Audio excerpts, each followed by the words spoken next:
राधे राधे। जिसने भी चैनल अभी तक सब्सक्राइब न किया जल्दी से सब्सक्राइब करें। एक सिंगल फिंगर टच और चैनल सब्सक्राइब। आज स्विमिंग पूल की सीसीटीवी फुटेज लेकर आ गया तो लैपटॉप पर मनीषा ने उसको बार बार चलाकर ध्यान से देखा। फिर उसने प्रोजेक्टर चलाकर मालती के भूत को भी देखा।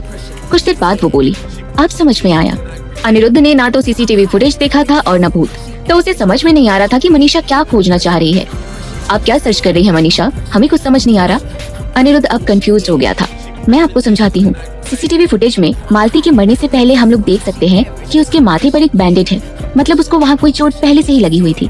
और प्रोजेक्टर में जो मालती का भूत है, ध्यान से देखने पर उसके माथे पर ठीक उसी जगह पर चोट का सिर्फ दाग है, यानी मालती का भूत मालती खुद है। मनीषा के चेहरे पर एक्साइटमेंट साफ दिखाई दे रही थी। वो अपनी इस डिस्कवरी से बहुत इम्प्रेस्ड थी। ये सुनकर कुछ सेकंड्स के लिए अनिरुद्ध और कैलाश दोनों चुप थे। मनीषा दोनों को एंटिसिपेशन में देख रही थी। कैलाश, मनीषा के लिए एक गिलास पानी तो ले आओ, अनिरुद्ध ने कहा। मनीषा का अब ध्यान गया कि उसने सच में काफी घंटों से पानी नहीं पिया था और उस वजह से उसका गला सूख रहा था और आवाज भी रूखी निकल रही थी। अनिरुद्ध इस हद तक उसका ख्याल रख रहा था, ये सोचकर मनीषा को एक अजीब सी हैप्पी वाली फीलिंग महसूस हुई। कैलाश पानी लेकर आया। एक ग्लास उसने मनीषा को दिया और दूसरा अनिरुद्ध को। ग्लास लेकर अनिरुद्ध ने अपने हाथ पर अपनी उंगलियों से 2 बार टैप किया। ये सुनते ही कैलाश का ध्यान अनिरुद्ध पर गया और उसने बहुत हल्के से अपना सर हिलाया और मनीषा की तरफ घूमकर बोला, मैडम, आपने जो देखा है वो तो बिल्कुल सही है। आपको क्या लगता है ये भूत का वीडियो कैसे बना? बोलते हुए कैलाश आंखें घुमाकर बार बार अनिरुद्ध को देख रहा था। मरने से पहले मालती के माथे पर बैंडेज है और प्रोजेक्टर वाली मालती के माथे पर ठीक हो गए घाव का निशान। इसे तो यही लगता है कि प्रोजेक्टर वाला वीडियो बाद में बना है। मनीषा ने कहा, तो आप ये कहना चाह रही हैं कि मालती मरी ही नहीं, वो जिंदा है और आपने कार में दरअसल मालती को ही देखा था? अनिरुद्ध ने पूछा। हाँ, अब मैं श्योर हूँ कि वो जिंदा है, लेकिन 100% नहीं कह सकते क्योंकि मैंने उसे कार में जाते हुए देखा था, बात नहीं की थी, मनीषा ने कहा। मनीषा को अब इस बात का बहुत अफसोस हो रहा था कि उस दिन उसने मालती की कार का पीछा क्यों नहीं किया। अगर उसी दिन मनीषा ने मालती के पीछे जाकर कंफर्म कर लिया होता कि मालती जिंदा है तो बर्थडे पार्टी वाला हंगामा होता ही नहीं और ना ही रिपोर्टर्स का तमाशा होता। अगर आपको ऐसा लगता है तो कंफर्म कर लेते हैं कि मालती जिंदा है या नहीं, अनिरुद्ध बोला। लेकिन हम ये कैसे पता करेंगे? मनीषा फिर से अनिरुद्ध की पहुंच भूल गई थी। अनिरुद्ध ने मुस्कुराते हुए कैलाश से कहा, जहाँ जहाँ भी मालती के होने का चांस हो सब चेक कराओ, और हाँ, यह काम चुपचाप होना चाहिए, किसी को पता न लगे।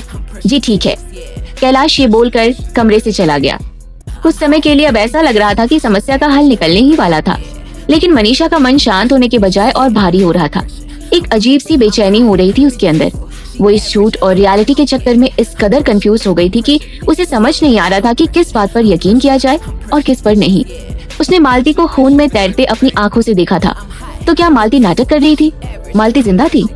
ये तो खुशी की बात थी, लेकिन उसने जानबूझकर ये नाटक क्यों किया? उन्हें बेवकूफ क्यों बनाया? और उसके पीछे उसका क्या मकसद होगा? ये सोचकर मनीषा को बहुत बुरा लगा। मालती के इस झूठ के पीछे क्या कारण रहा होगा? क्या वो अनिरुद्ध को झूठे इल्जाम में फंसाना चाहती है? लेकिन क्यों? या कोई तीसरा आदमी था जो मालती को मोहरा बनाकर अपना खेल खेल रहा था? क्योंकि मालती को अनिरुद्ध से बदला लेना होता तो पहले भी बहुत से मौके उसे मिले होंगे, तब क्यों नहीं लिया? और बदला भी किस बात का? अनिरुद्ध ने क्या किया था? और बदला लेने का कोई आसान तरीका इस्तेमाल कर सकती थी, ऐसा मुश्किल और टेढ़ा तरीका क्यों? और इन सब के अलावा एक और बड़ा सवाल था मनीषा के आगे। अगर मालती मरी ही नहीं तो पूल के पास खूनी हाथों वाला वो आदमी कौन था और वहाँ क्या कर रहा था? ऐसे कई सवाल थे मनीषा के दिमाग में और उसे जल्दी से जल्दी सब सवालों के जवाब खोजने थे। हिम्मत जुटाते हुए उसने अनिरुद्ध से कहा, मालती के कत्ल के बाद मैंने आप पर उसके कत्ल का इल्जाम लगाया था और कहा था कि मैंने आपको खून भरे हाथों से देखा था, आपको याद है? अनिरुद्ध के चेहरे पर तनाव आ गया। हम कैसे भूल सकते हैं? अब मैं श्योर नहीं हूँ कि मैंने सच में ये देखा था या वो एक सपना था। आपको क्या लगता है? अनिरुद्ध ने पूछा। मुझे उस वक्त तो ऐसा ही लगा था क्योंकि मैंने सोचा नहीं कि बिना आंखों के, बिना चले आप ऐसा कर ही नहीं पाते। मनीषा ने कल्पना की कि अगर किसी की पत्नी उस पर खून का इल्जाम लगाए तो उसे कैसा लगेगा। मनीषा को अपने ऊपर शर्म आ रही थी। अनिरुद्ध ने मनीषा की तरफ देखते हुए कहा, क्या आपको अब भी हम पर शक है? नहीं, मनीषा ने फौरन कहा, मुझे बिल्कुल शक नहीं है आप पर। जब अनिरुद्ध ने मुस्कुरा दिया तब जाकर मनीषा का मन शांत हुआ। मुझे लगता है घर में जितने भी कत्ल हुए हैं सब एक ही आदमी ने किए हैं, मनीषा ने कहा। अच्छा, किसने? मनीषा सिद्धार्थ का नाम लेते लेते रुक गई। वो कैसे अनिरुद्ध को बता सकती थी कि उसका अपना भाई खून कर रहा है, वो भी बिना किसी ठोस सबूत के? उसके अलावा अगर सिद्धार्थ को भनक लग गई कि उन्हें शक है तो इतनी खून करने वाला इंसान अपने आप को बचाने के लिए और भी कत्ल कर सकता है। वो अपने साथ साथ अनिरुद्ध को भी खतरे में डाल सकती है। कौन कर रहा है ये नहीं पता, पर ऐसा लग रहा है एक ही आदमी ये सब कर रहा है और उसी ने मालती के खून का नाटक रचा है आपको फंसाने के लिए। मनीषा ने कहा, तो अब आप क्या करेंगी? अनिरुद्ध ने पूछा। अब जैसे ही मौका मिले आपका चेकअप करवाऊंगी, ये साबित करने के लिए कि आपको एमनेसिया नहीं है और ऐसा नहीं हो सकता कि आप कत्ल करके भूल जाएं। मनीषा, क्या आपको हमारी बात पर विश्वास नहीं है? अनिरुद्ध ने पूछा। मनीषा समझ नहीं पाई कि अनिरुद्ध ये सवाल दोबारा क्यों पूछ रहा है। कहते हैं दूध का जला छाछ भी फूक फूक कर पीता है। वो एक बार पहले अनिरुद्ध पर इल्जाम लगा चुकी थी, शायद इसलिए उसे मनीषा की बात पर विश्वास ना हो रहा हो। मुझे आप पर पूरा विश्वास है, मनीषा ने कहा। अनिरुद्ध कुछ देर चुप रहा और सोचता रहा। कमरे में एक खामोशी थी। मनीषा, अगर मैं अंधा नहीं होता और अपने पैरों पर खड़ा हो सकता तो क्या आप फिर भी जिंदगी भर हमारे साथ रहती? अनिरुद्ध ने एक बार फिर पूछा। मनीषा ये सुनकर हक्की बक्की हो गई। आपका ये सवाल बहुत अजीब है। आज आपकी आंखें और पैर काम नहीं कर रहे और मैं आपके साथ हूँ, तो फिर इस बात से क्या फर्क पड़ता है? जहाँ तक सारी जिंदगी साथ रहने का सवाल है, उसका जवाब किसी के पास नहीं होता। आगे क्या होगा ये किसी ने नहीं देखा, तो मैं कैसे बता सकती हूँ? आखिर कुछ ही समय पहले तक मनीषा समझती थी कि वो संजीव से शादी करके मुंबई जाने वाली है। फिर समय पलटा और उसकी शादी अनिरुद्ध से हो गई। जब हम आने वाले समय को जान ही नहीं सकते तो उसको रोका भी नहीं जा सकता है, और अगर रोका नहीं जा सकता है तो उसकी चिंता करके क्या फायदा? लेकिन साथ में मनीषा ये भी समझती थी कि उसके अपने लिए ये सब कहना आसान था। अनिरुद्ध ने बहुत कम समय में बहुत ज्यादा खोया था। आंखों और पैरों के साथ साथ उसने अपने परिवार का स्नेह और ध्यान भी खो दिया था, इसलिए शायद उसके लिए किसी पर विश्वास करना आसान नहीं था। अनिरुद्ध ने कुछ कहा नहीं, बस मनीषा का हाथ अपने हाथ में ले लिया और धीरे धीरे अंगूठे से उसकी हथेली सहलाने लगा। मनीषा की नसों में फिर एक हरकत सी उठने लगी। उसको अनदेखा करते हुए उसने अनिरुद्ध के डर को शांत करना चाहा। आगे का कोई वादा मैं भले ही ना करूं, लेकिन आज आप मेरे पति हैं। मैं हर तरह से आपके साथ हूं और किसी ने आपको फंसाने की कोशिश की तो उसका जवाब मैं दूंगी, मनीषा ने बहुत विश्वास के साथ कहा। मनीषा की बात अनिरुद्ध के दिल पर मरहम की तरह थी। उसने मनीषा को अपनी तरफ खींचकर अपने पैरों पर बिठाया और गले लगा लिया। जितनी तेजी से अनिरुद्ध ने गले लगाया, उतनी ही तेजी से मनीषा के दिमाग में अपने हथियार डाल दिए। अब उसे एहसास था तो सिर्फ अनिरुद्ध की खुशबू का, उसकी धड़कनों का, अपने ऊपर उसकी बाहों का। उसे याद आया जब पिछली दफा अनिरुद्ध ने उसे ऐसे पकड़ा था, और साथ ही याद आई वो किस। मनीषा की धड़कनें तेज हो गई और जैसे कि उसकी दुआ कबूल हो गई हो। अगले ही पल अनिरुद्ध के होंठ मनीषा के होठों पर थे। मनीषा ने अनायास अपनी बाहें अनिरुद्ध के गले में डाल दी और अनिरुद्ध ने भी अपने होठों को मनीषा के होठों से दूर नहीं किया। दोनों ही तरफ एहसासों का तूफान था। आग जो सुलगी थी अब वो लपक कर सब कुछ अपने में समेटती जा रही थी। दोनों की बेचैनी बढ़ती जा रही थी। मनीषा अनिरुद्ध के काफी करीब थी कि तभी अनिरुद्ध ने उसे अपने गोद से धकेल कर उठा दिया और अपनी व्हीलचेयर को घुमाकर मनीषा की तरफ पीट करके बोला, आप यहाँ से जाइए। मनीषा दंग थी। उसका दिमाग अब भी बंद पड़ा था। पिछली किस के बारे में तो वो ये कह सकती थी कि उसे कुछ एक्सपीरियंस नहीं था और अनिरुद्ध ने उसे सरप्राइज दिया था, लेकिन इस बार मनीषा ने भी आगे बढ़कर उसका साथ दिया था और अब अनिरुद्ध का ऐसे मुंह मोड़ लेना मनीषा को काफी शर्मिंदा कर रहा था।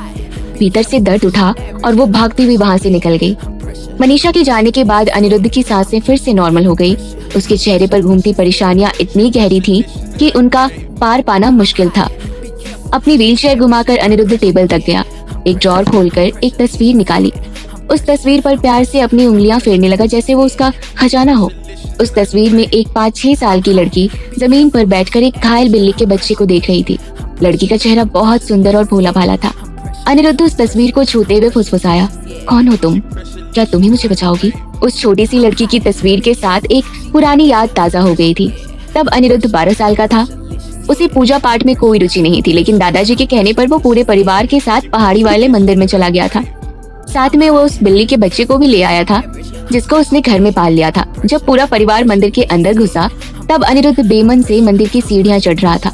उसी समय अचानक वो बिल्ली का बच्चा उसकी गोद से उतरकर भाग गया। अनिरुद्ध उसके पीछे गया लेकिन वो गायब हो चुका था। अनिरुद्ध उसके बाद बहुत दुखी हुआ और उसके दादाजी उसको मनाने में लगे थे। जब मंदिर के बड़े पुजारी सामने से गुजरे तो अनिरुद्ध को देखकर उन्होंने कहा, बालक, तुम्हारा दोस्त कहीं भागा नहीं, वो यहीं आसपास है। वो तुम्हारे भाग्य की खोज में गया है। जब वो बिल्ली का बच्चा तुम्हें मिलेगा तभी तुम्हें अपने भाग्य का सितारा भी मिलेगा। यह कैसा राज था जो अनिरुद्ध मनीषा के साथ?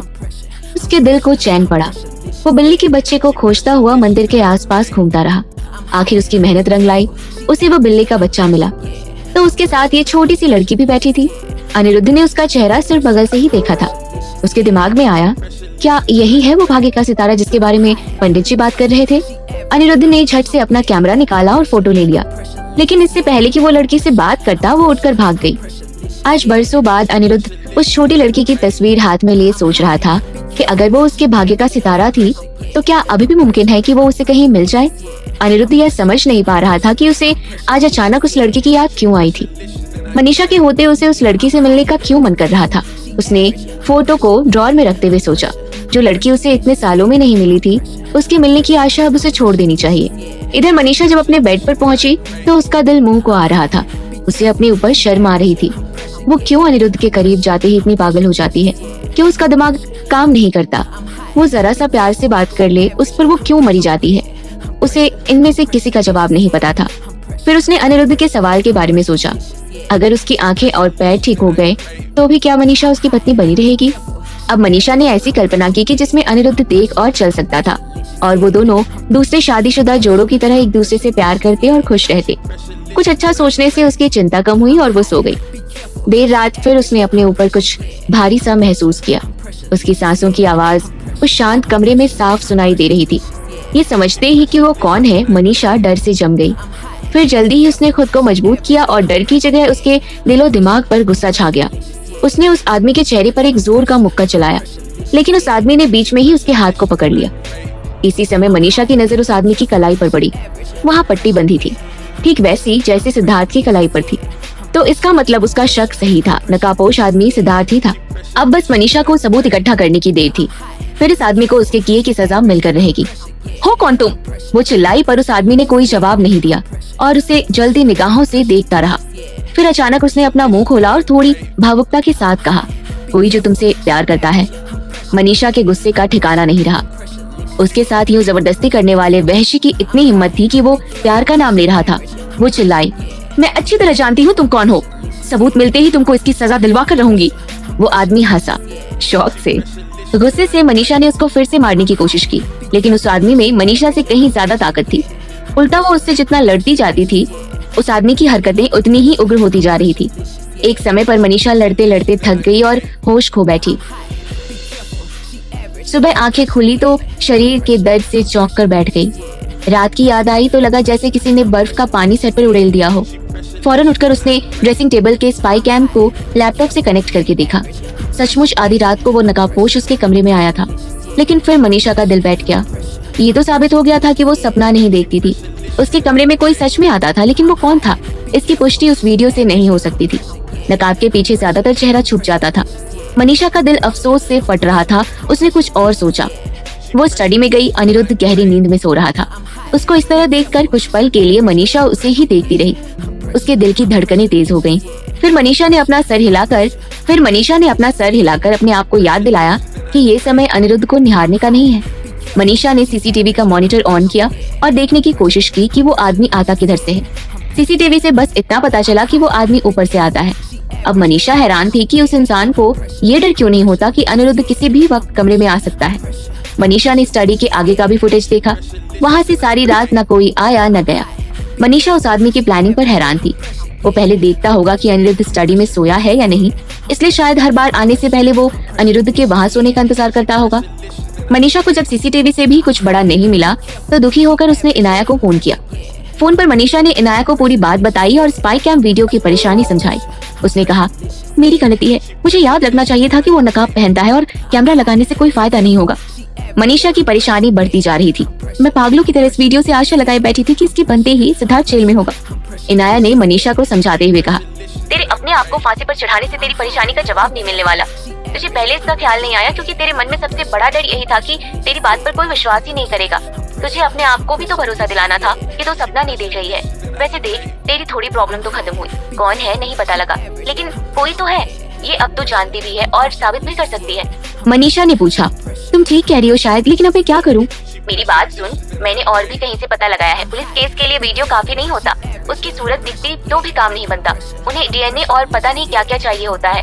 मुझे और भी पता करने दे। पुलिस केस नहीं भी हो पाया तो कसम से हम दोनों मिलकर उसको सजा देंगे। मनीषा आगे कुछ बोलती उसके पहले बाहर से कैलाश की आवाज आई, अनिरुद्ध बाबू, बुरी खबर है। मनीषा ने फौरन फोन रखा और स्टडी की तरफ दौड़ी।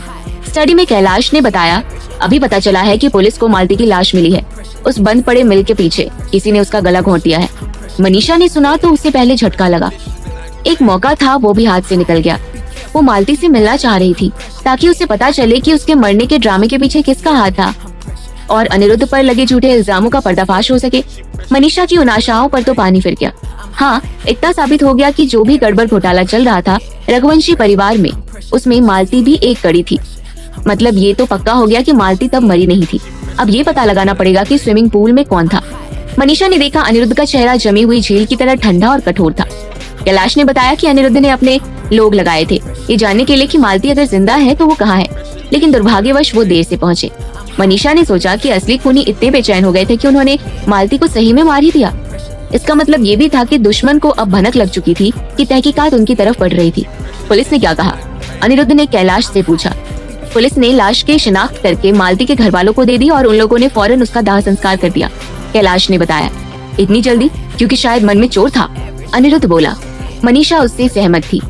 आमतौर पर खून होने पर घर वाले शोर मचाते हैं, अंतिम संस्कार करने से मना करते हैं, पुलिस तहकीकात की मांग करते हैं, लेकिन मालती के घर वालों ने जल्दी जल्दी में उसकी लाश को जला दिया। जाहिर है वो कुछ तो छुपाना चाह रहे थे। कैलाश ने आगे कहा, जहाँ तक पूल में तैरती उस लाश का सवाल है, या तो मालती ने खुद ही अपने मरे होने का नाटक किया या फिर कोई और मालती की जगह उसके कपड़े पहनकर पूल में दिखाई दिया। मैंने नहीं सोचा था कि इसकी जांच पड़ताल हो उसके पहले ही मालती सच में मर जाएगी। अब क्या करेंगे?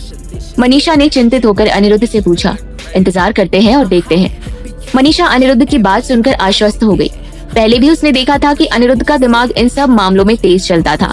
अगर वह इंतजार करके देखना चाहता, इसका मतलब वो अपनी तरफ से जो भी करना चाहता था वो कर रहा था और मनीषा को बस इंतजार करना चाहिए। तभी किसी ने जोर से दरवाजा खटखटाया। मनीषा के मन में कुछ गलत होने की आशंका सी हुई। दरवाजे के बाहर से मेड ने कहा, भैया आपसे मिलने पुलिस वाले आए हैं। पुलिस का नाम सुनते ही मनीषा का दिल बैठ गया। आजकल वो पुलिस का नाम कुछ ज्यादा ही सुन रही थी। अनिरुद्ध ने कहा, अंदर आने दो। कैलाश ने जाकर दरवाजा खोला और एक पुलिस वाला अंदर आया। उसने चारों तरफ देखा और फिर अनिरुद्ध से बात की। आप ही अनिरुद्ध हैं? हाँ, अनिरुद्ध ने जवाब दिया। कल रात के खून के मामले में मुझे आपसे कुछ सवाल करने हैं। पुलिस वाले का अंदाज बहुत रूखा था। मनीषा ने सोचा, पिछले रात तो मालती का मर्डर हुआ था ना, उससे अनिरुद्ध को क्या लेना देना। मनीषा ने खुद अभी अभी सीसीटीवी फुटेज देखी थी और अनिरुद्ध तो कमरे से बाहर निकला ही नहीं। उसके अलावा अनिरुद्ध के पैर और आंखें काम नहीं करते थे। वो किस तरह बाहर जाकर एक मिल के पीछे किसी का कत्ल कर सकता था। मनीषा को गुस्सा आया और उसने कहा, ये सारी रात घर पर ही थे और कहीं नहीं गए थे। अगर आपको विश्वास नहीं है तो आप सीसीटीवी फुटेज देख सकते हैं। इनके खिलाफ कोई सबूत नहीं मिलेगा। पुलिस वाले को देखकर ऐसा लगा कि उसे मनीषा की बातों पर कुछ खास विश्वास नहीं है। उसने अनिरुद्ध की तरफ देखकर कहा, अभी हमारे पास जो भी सबूत हैं, वह आपकी तरफ इशारा करते हैं, इसलिए आपको आकर स्टेशन में स्टेटमेंट देना होगा। आप भी हमारे साथ चलिए। मनीषा को और कुछ करते नहीं बना तो वो अनिरुद्ध के सामने जाकर खड़ी हो गई और बोली, आपको बात समझ में नहीं आता क्या? आप लोग मेरे पति को इस तरह यहाँ से नहीं ले जा सकते हैं। मनीषा ने रास्ता रोका तो पुलिस अफसर ने कड़ी आवाज में कहा, अगर आप मेरा रास्ता रोकती हैं तो आपको भी पुलिस स्टेशन ले जाना होगा। अनिरुद्ध बोला, आप हमारे पास आइए। मनीषा अनिरुद्ध के पास जाकर खड़ी हो गई। अनिरुद्ध बोला, आप चिंता नहीं करें, हमें कुछ नहीं होगा, लेकिन आप बस घर पर रहें और हमारे लौटने का इंतजार करें। अनिरुद्ध ने मनीषा को प्यार से समझाया, फिर पुलिस वाले से चलने को कहा। उनके पीछे ही कैलाश भी निकला और बोला, मैडम आप चिंता मत करिए, हम अनिरुद्ध बाबू का पूरा ख्याल रखेंगे। अनिरुद्ध को पुलिस के साथ घर से जाते देख मनीषा बेचैन हो गई। ये सब क्या हो रहा था? अभी तो उन्हें लगा था कि मालती के जिंदा होने का एक अच्छा सुराग हाथ लगा था और सब कुछ ठीक होने वाला था, लेकिन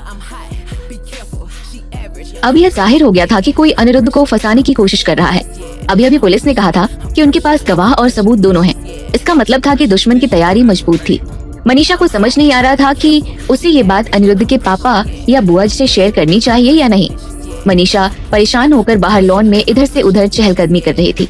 उसे ये डर सताए जा रहा था कि अगर पुलिस को अनिरुद्ध की बातों पर यकीन नहीं हुआ तो हो सकता है कि वो उसे अरेस्ट कर ले।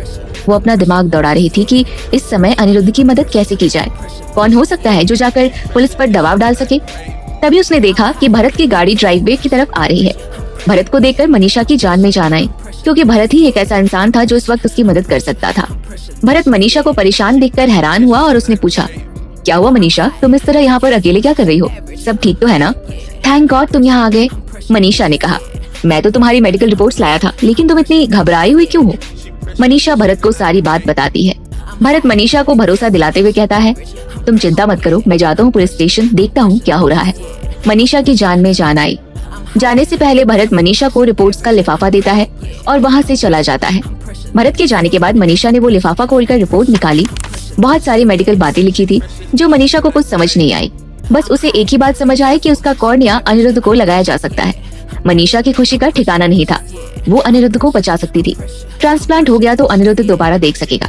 उसे अब और अंधेरे में नहीं रहना पड़ेगा। मनीषा धीरे से चलकर शीशे के सामने गई। उसके सामने उसकी दो सुंदर बड़ी आंखें थी। उसने एक हाथ से अपनी बाईं आंख ढककर दाहिनी आंख से देखने की कोशिश की, फिर दाहिनी आंख ढकी और बाएं से देखने की कोशिश की। ये करते हुए उसकी आंखों में नमी आ गई और उसे धुंधला दिखने लगा। फिर अगले ही पल उसकी दोनों आंखों से आंसुओं की धारा बहने लगी और रुकने का नाम ही नहीं ले रही थी। जब उसकी आंखों में कोई आंसू नहीं बचे तो वो थोड़ा संभली। उसने अपना फोन चेक किया। अब तक अनिरुद्ध की तरफ से कोई खबर नहीं थी। मनीषा को इस समय किसी लेखक की कही बात याद आ गई कि खुशियाँ सबकी एक जैसी होती हैं, लेकिन दुख हर किसी का अपने तरीके का अलग होता है। मनीषा का दुख ये था कि उसके अपने माँ बाप ने उसे पैदा करके छोड़ दिया था। उसकी शादी उसकी मर्जी के खिलाफ एक अनजान आदमी से हो गई थी और जैसे ही वह अपने भाग्य के साथ समझौता कर रही थी, किसी और आदमी ने जाकर उसके साथ जबरदस्ती की। अनिरुद्ध को ये दुख था कि उसकी एक अच्छी खासी स्वस्थ जिंदगी उससे छिन गई। उसके परिवार ने उसकी अवहेलना की। उसके भाई ने उसको फंसाया और अब पुलिस उसे एक कातिल समझ रही थी। तो क्या दो दुखी लोग साथ रहकर खुश हो सकते थे? क्या ये संभव था? कॉर्निया की मेडिकल रिपोर्ट देखते हुए मनीषा को कुछ याद आया। उसने फौरन अपना फोन लिया और एक पुराना म्यूजिक वीडियो खोजा और उसे चलाया। एक वीडियो में एक लड़का एक लड़की से मिलता है और उन दोनों में प्यार हो जाता है। कुछ ही समय बाद एक एक्सीडेंट में वह लड़की अंधी हो जाती है। लड़का उसका दुख देख नहीं पाता, इसलिए अपना सब कुछ छोड़कर अपनी आंखें उसे दे देता है। जब उस लड़की की नजरें लौटती हैं तो उसे अपना प्यार अपने आसपास दिखाई नहीं देता। वो लड़के को बहुत खोजती है लेकिन वो नहीं मिलता। एक दिन जब उस लड़की को सच्चाई का पता चलता है तो वो दुख से पागल हो जाती है। लोग कहते हैं प्यार किसी की ताकत बन सकता है तो किसी की कमजोरी। मनीषा क्या बनने वाली थी, किसी की कमजोरी या उसकी ताकत? मनीषा को याद था कि उसने यह म्यूजिक वीडियो इनाया के साथ देखा था, वो भी बहुत पहले, और इसको देखने के बाद दोनों मिलकर बहुत रोए थे। इनाया को दुख था कि उसके साथ क्या हुआ और मनीषा ने कहा था कि उस लड़के ने गलती की। अगर वह उस लड़के की जगह होती तो कुछ और करती। इनाया ने पूछा क्या करती, तो मनीषा ने कहा कि वह अपनी दोनों आंखें देने के बजाय एक आंख देती। इस तरह वह लड़की भी देख पाती और वो लड़का खुद भी अंधा नहीं होता और दोनों एक दूसरे से अलग नहीं होते। इनाया ने घबराकर कहा, तू ये बेकार की बातें मत बोल। तेरी शादी किसी अंधे से नहीं होगी, बल्कि एक हैंडसम, अमीर, बड़े दिल वाले लड़के से होगी और लोग तुझे देख के चलेंगे। दोनों हंसने लगे और अपने अपने सपनों के राजकुमार की बातें की। आज मनीषा को वो बात याद करते हुए समझ आया कि किस्मत किसे कहते हैं। उस समय मनीषा ने कहा था कि अगर उसके साथ ऐसा हुआ वह काल्पनिक बात थी। उसे पता नहीं था कि उसके साथ सचमुच एक दिन ऐसा ही होगा। इधर पुलिस स्टेशन में अनिरुद्ध दो पुलिस वालों के सामने बैठा था, क्योंकि अनिरुद्ध देख नहीं सकता था। उसके साथ कैलाश खड़ा था ताकि वह उसे सभी सबूत देकर समझा सके। पुलिस स्टेशन की तेज रोशनी में अनिरुद्ध का चेहरा और उसके भाव बहुत ही मजबूत और कड़े नजर आ रहे थे, लेकिन पुलिस वाले भी अपना मन बनाकर आए थे और उन्होंने अपनी पूछताछ शुरू की। वो अनिरुद्ध को यूं बारीकी से देख रहे थे जैसे चेहरा देखकर भाप लेंगे कि वो कातिल है या नहीं। अनिरुद्ध बाबू, आपको यहाँ इसलिए लाया गया है क्योंकि मालती का कत्ल हुआ है और आपके खिलाफ हमारे पास सबूत और गवाह दोनों हैं। पुलिस अफसर ने टेबल पर कुछ फोटो रखे जो घटनास्थल यानी क्राइम सीन के थे। कैलाश ने अनिरुद्ध को उन तस्वीरों के बारे में समझाया। पुलिस वाले ने आगे कहा, हमें घटनास्थल पर व्हीलचेयर के निशान मिले हैं जो बिल्कुल आपके व्हीलचेयर से मैच करते हैं। दोनों पुलिस वाले अनिरुद्ध को यूं घूर रहे थे मानो उसकी आंखों में एक्सरे लगा हो और उन्हें देखकर ही पता चल जाए कि अनिरुद्ध के जहन में क्या चल रहा है। अनिरुद्ध मूर्तिवत शांत बैठा रहा और उसके भाव ज्यों के त्यों बने रहे, जैसे कि पुलिस अफसर की बातों से उसे कोई सरोकार ना हो और ना ही उनके दिए सबूत का कोई महत्व हो। खूनी का एक रुमाल भी छूट गया था वहाँ। तहकीकात से पता चला वो रुमाल आपका है। जब पुलिस वालों ने ये बात बताई तो उनका अंदाजा था कि अनिरुद्ध डर से नर्वस हो जाएगा, फिर उससे उसकी गलती मनवाना आसान हो जाएगा, पर किसी ने ये नहीं सोचा था कि अनिरुद्ध व्यंग से हंसकर पूछेगा और कुछ। अनिरुद्ध का ऐसा रुख देखकर वो सकते में आ गए। उन्होंने ऐसा संदिग्ध पहले नहीं देखा था, जो डरा हुआ तो नहीं था और सबूत और गवाह देखना चाह रहा था। ये तो सिर्फ सबूत हैं, हमारे पास गवाह भी हैं। किसी ने आपको अपनी व्हीलचेयर पर मिल के पीछे देखा और जब मालती आई तो आपने उसको मार डाला। पुलिस अफसर बहुत ध्यान से अनिरुद्ध के चेहरे को देख रहे थे, जैसे उसके भाव से ही सच्चाई पता चल जाएगी। अच्छा, और क्या देखा आपके गवाह ने? अनिरुद्ध ने पूछा। ये सुन पुलिस वाला सकपका गया और उसने कहा, वो डर से बेहोश हो गया इसलिए उसने आगे नहीं देखा। वाह, अनिरुद्ध बोला, देखिए हमारे पास जितने सबूत और गवाह हैं वो काफी है, इसलिए अच्छा यही होगा कि आप कबूल कर लें। क्या आपने मालती का कत्ल किया है? पुलिस वाले ने कड़ी आवाज में पूछा, क्या किसी का कत्ल 2 बार हो सकता है? अनिरुद्ध ने अपने सवाल से जवाब दिया, मतलब क्या है आपका? अगर इस बार मरने वाली मालती है तो मेरे स्विमिंग पूल में मरने वाली कौन थी? अनिरुद्ध थोड़ी तेज आवाज में पूछा। पर पुलिस अफसर के पास इसका कोई जवाब नहीं था। आपने उस समय भी तो तहकीकात की और मरी हुई औरत को मालती बताया, फिर मालती जिंदा हो गई, उसके बाद फिर से मर गई। आप उस बार गलत थे या इस बार गलत हैं? पुलिस वाले अनिरुद्ध पर दबाव डालने के लिए बैठे थे, पर अनिरुद्ध की बातें सुन अब वो खुद दबाव महसूस कर रहे थे। अनिरुद्ध के सवाल का जवाब नहीं था उनके पास। अनिरुद्ध के चेहरे से ये नहीं लग रहा था कि वो पीछे हटने वाला है, बल्कि अभी तो उसने शुरुआत की थी। हमारे कुछ और सवाल भी हैं, अनिरुद्ध बोला। पुलिस वाले कमजोर तो नहीं लग सकते थे, इसलिए उन्होंने कहा, कैसे सवाल? कत्ल की वजह क्या थी? हमारी मालती से कोई दुश्मनी नहीं थी, हमें एक नौकर को मारने की क्या जरूरत है? पुलिस वाले चुप रहे। वो इस सवाल पर पहले ही माथापच्ची कर चुके थे। रघुवंशी बहुत पैसे वाले थे, ये सब जानते थे। किसी नौकर या स्टाफ से कोई भी झगड़ा वो बहुत आराम से पैसों से सुलझा सकते थे। पुलिस वाले फंस गए थे, उन्हें समझ नहीं आ रहा था कि वो अब क्या जवाब दें। आप अपने आप से पूछिए कि आपने उसको क्यों मारा? पुलिस अफसर ने कहा, अगर हम मालती को मारना चाहते तो हमने अपने घर पर ही क्यों नहीं मारा? रघुवंशी स्टेट इतना बड़ा है कि किसी को मारकर गाड़ दिया तो किसी को भनक तक नहीं लगेगी, तो हम उसको मिल के पीछे जाकर क्यों मारेंगे? पुलिस के पास जवाब नहीं था। फिर से उन्होंने गोलमोल बात की, रहा होगा कोई कारण आपके दिमाग में? अनिरुद्ध उनके ऊपर हंसा और कहा, हमारे पास इस बात का सबूत है कि हम कल कहाँ थे। आप सफाई दे पाएंगे कि हम एक ही समय में 2 जगह कैसे हो सकते थे? और अगर हम में ऐसी कोई जादुई ताकत है तो हम इतने बेवकूफ नहीं कि कत्ल करने के बाद वहाँ आपके लिए अपने व्हीलचेयर का निशान और रुमाल छोड़ाएं। पुलिस वाले ने पीठ सीधी करते हुए कहा, अपराधी कितना भी शातिर हो, सबूत जरूर छोड़ता है। परफेक्ट मर्डरर सिर्फ कहानियों में होता है, लेकिन शातिर अपराधी के छोड़े हुए सबूत को पकड़ने के लिए दिमाग होना जरूरी होता है। अनिरुद्ध ने हंसकर कहा। पुलिस वाले जानते थे ये कटाक्ष उन पर है। उनका गुस्सा बढ़ता गया। अब अनिरुद्ध ने संजीदगी से कड़ी आवाज में कहा, आपने कहा कि किसी ने हमें देखा, उस आदमी ने हमारा चेहरा देखा? इस बात का कोई सबूत है कि उसने हमें देखा या व्हीलचेयर में कोई और था? और अगर उसने ये चेहरा देखा भी तो हम बता दें कि हमारा जुड़वा भाई बिल्कुल हमारी तरह दिखता है, वहाँ हम भी थे। आप साबित कर पाएंगे? पुलिस जानती थी कि ऐसा कुछ भी साबित करना उसके लिए मुश्किल था। सच्चाई तो ये थी कि उन्होंने इस पर बहुत ज्यादा सोचा ही नहीं था। उन्हें जैसे ही व्हीलचेयर के निशान दिखे उन्होंने मान लिया कि अनिरुद्ध ही कातिल है। उसके बाद उनके हिसाब से एक ही काम बचता था, अनिरुद्ध से कबूल करवाना। अब पुलिस वाले के पास बोलने के लिए कुछ बचा नहीं था। अनिरुद्ध की आंखों से मानो शोले निकल रहे थे। जानते हुए भी कि अनिरुद्ध अंधा है, वो उससे नजरें नहीं मिला पा रहे थे। आप लोगों को इतना भी नजर नहीं आता कि ये हमें फंसाने की कोशिश है? हमारा परिवार करोड़ों रुपए टैक्स देता है हर साल, सिर्फ इसलिए कि आप अपनी कुर्सी पर बैठकर अपनी बेवकूफी की प्रदर्शनी लगाएं। पुलिस अनिरुद्ध को लेकर आ तो गई थी, पर अब उन्हें ये भारी पड़ रहा था। अब भरत भी पुलिस स्टेशन पहुंचा। उसने इंट्रोगेशन रूम में जाकर पूछा, पूछताछ हो गई या बाकी है? पुलिस वाले के मुंह बंद थे। अनिरुद्ध ने जवाब दिया, अब इनके पास कोई सवाल नहीं बचे। अब अनिरुद्ध, भरत और कैलाश पुलिस स्टेशन से बाहर निकले। थैंक यू भरत, आज तुमने मेरी बहुत मदद की है, अनिरुद्ध ने कहा। तुम्हें पुलिस इस तरह यहाँ ले आई तो मनीषा को बहुत चिंता हो गई। उसने ही मुझे फोन किया था कि मैं यहाँ आकर देख लूं। भरत ने अनिरुद्ध के कंधे पर हाथ रखकर कहा, तुम लकी हो, मनीषा बहुत अच्छी लड़की है। अनिरुद्ध के चेहरे पर एक बहुत हल्का बदलाव आया। कहीं तुम्हारा दिल तो नहीं टूट गया? मनीषा ने हमसे शादी कर ली? अनिरुद्ध ने हल्की मुस्कुराहट के साथ कहा। भरत चौंका। मनीषा ने बताया था कि अनिरुद्ध का शक शिरीष पर गया था, फिर अनिरुद्ध ये सब क्यों कह रहा था? भरत स्तब्ध था कि अनिरुद्ध को उसके और मनीषा की शादी के प्लान के बारे में पता था। शादी के बाद मनीषा ने कहा था कि अनिरुद्ध का शक शिरीष पर गया था। उसके बाद इस बात पर कोई चर्चा ही नहीं हुई थी। अब भरत को समझ में नहीं आया कि वो कैसे रिएक्ट करे। जब भरत का कोई जवाब नहीं आया तो अनिरुद्ध समझ गया कि उसे आश्चर्य हो रहा है, इसलिए उसने कहा, पहले हमें मनीषा की माँ की वजह से लगा था कि मनीषा अपने ऑफिस के दोस्त शिरीष से शादी करने वाली थी, लेकिन अपने लोगों से हमें कुछ दिनों बाद पता लगा कि वो तुमसे शादी करने वाली थी। लेकिन जहाँ तक हमें मालूम था तुम दोनों के बीच कोई लगाव नहीं था। हम गलत तो नहीं थे? भरत ने ध्यान से अनिरुद्ध का चेहरा देखा।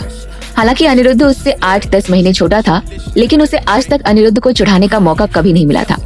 तो उसने मौके का फायदा उठाया और कहा, लगाव कैसे नहीं था? मुझे मनीषा बहुत अच्छी लड़की लगी, पर शायद वो मेरी किस्मत में नहीं थी, वरना हमारी शादी हो ही जानी थी। इस मामले में मेरी किस्मत तुमसे अच्छी निकली। अनिरुद्ध ने मुस्कुराते हुए कहा, हाँ हाँ ठीक है, ठीक से रखना उसे।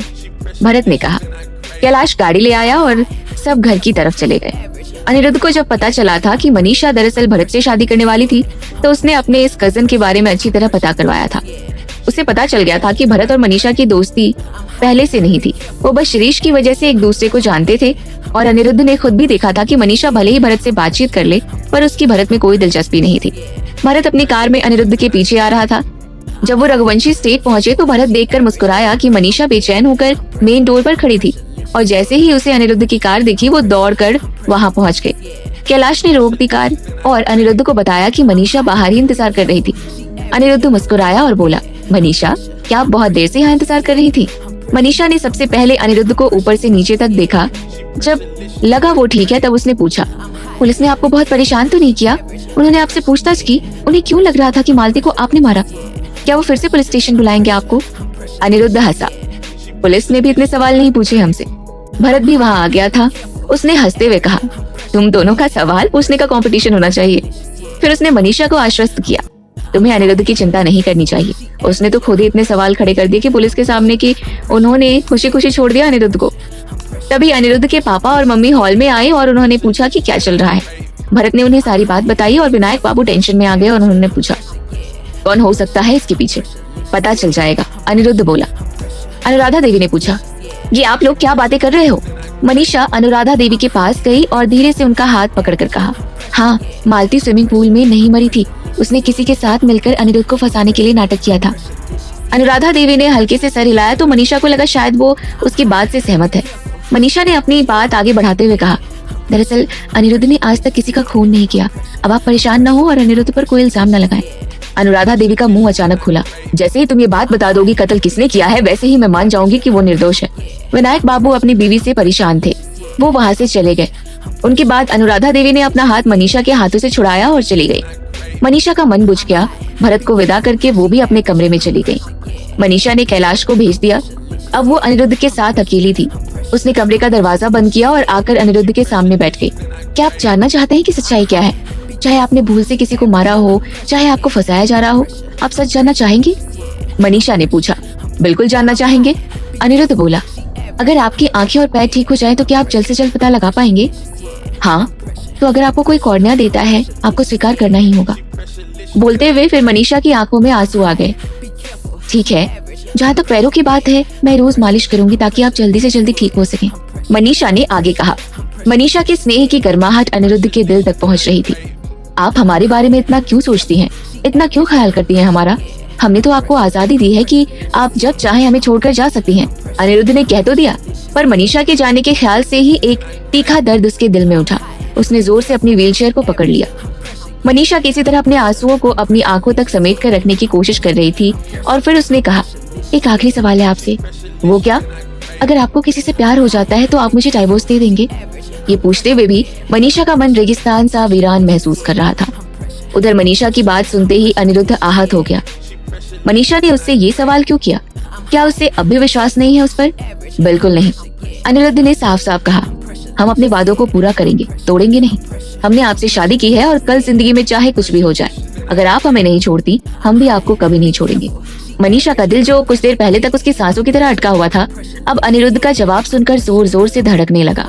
अनिरुद्ध मुझे कभी नहीं छोड़ेगा, चाहे कुछ भी हो जाए, अनिरुद्ध मुझे नहीं छोड़ेगा। मनीषा बार बार अपने आप को कहती गई और अब वो अपने आंसुओं को और रोक नहीं पाई। उसकी अब तक की जिंदगी में सिर्फ एक अनिरुद्ध था जो उसके साथ हमेशा के लिए रहना चाहता था, उसकी हर बात का ख्याल रखता था। मनीषा रोती जा रही थी, पर वो नहीं चाहती थी कि अनिरुद्ध को पता चले, तो उसने अपने हाथों से अपना मुंह ढक लिया और चुपचाप अपने आंसुओं को पोंछने लगी। अनिरुद्ध को शक हुआ और उसने पूछा, मनीषा आप ठीक हैं? कुछ बोल क्यों नहीं रही? मनीषा ने माहौल को हल्का करने के लिए कहा, हाँ मैं बिल्कुल ठीक हूँ। मैं बस ये पूछना चाह रही थी कि जब भी आप मुझे देखेंगे और अगर आपको लगा कि मेरी शक्ल अच्छी नहीं है, तब आप क्या करेंगे? हम क्या करेंगे ये हम आपको करके बताएंगे, अनिरुद्ध ने कहा और अचानक उसने अपने होठों से मनीषा के होठों को ढक दिया। मनीषा के अंदर एक धमाका सा हुआ और कुछ पल में उसकी गर्मी पूरे शरीर में फैल गई। लगा जैसे पूरी दुनिया शांत हो गई। आवाज थी तो सिर्फ उनकी तेज चलती सांसों की। इस बार वो पहले की तरह संकोच नहीं कर रही थी। उसने अपने कदम बढ़ाए, चाहे वो सहमे हुए, शर्माए हुए ही क्यों ना हो। आधे मिनट में जैसे एक जिंदगी के एहसास समा गए। इसके बाद मनीषा ने शर्मा कर अपना चेहरा घुमा लिया। अनिरुद्ध हल्के से बोला, अगर ये मुमकिन हो तो हम यही चाहेंगे कि हमारे पहले पैर ठीक हो जाएं। हम आपको अपना बनाना चाहते हैं। मनीषा इतनी बच्ची भी नहीं थी कि अनिरुद्ध का इशारा नहीं समझ पाती, लेकिन अनिरुद्ध नहीं जानता था कि उसके साथ क्या हुआ है। क्या अनिरुद्ध उसे ये जानने के बाद स्वीकार करेगा? उसने डरते हुए पूछा, लेकिन अगर मैं परफेक्ट ना हुई तो? मनीषा को अचानक घबराहट होने लगी ये सोचकर कि अगर अनिरुद्ध को एक परफेक्ट पत्नी ही चाहिए तो क्या होगा? अनिरुद्ध ने उसे स्वीकार नहीं किया तो? मनीषा की सांसें ये सोचकर ही रुकने लगी। उसका दिल बैठने लगा। अनिरुद्ध ने हाथ बढ़ाकर प्यार से उसका चेहरा छुआ और कहा, आज हम परफेक्ट नहीं है, लेकिन आपने हमें नापसंद नहीं किया और तो और हमसे शादी भी कर ली। अब हम इतने तो गए गुजरे नहीं है कि आप में खामियां निकालने लगे। अनिरुद्ध हंसने लगा, जैसे मनीषा को इस बात पर चिंता करने की जरूरत ही नहीं थी। मनीषा का डर अब गायब हुआ और उसका दिल शांत हो गया। उसने कल्पना की कि अनिरुद्ध जब ठीक हो जाएगा तो कैसा लगेगा। उसने अनिरुद्ध को एक डार्क सूट में इमेजिन किया।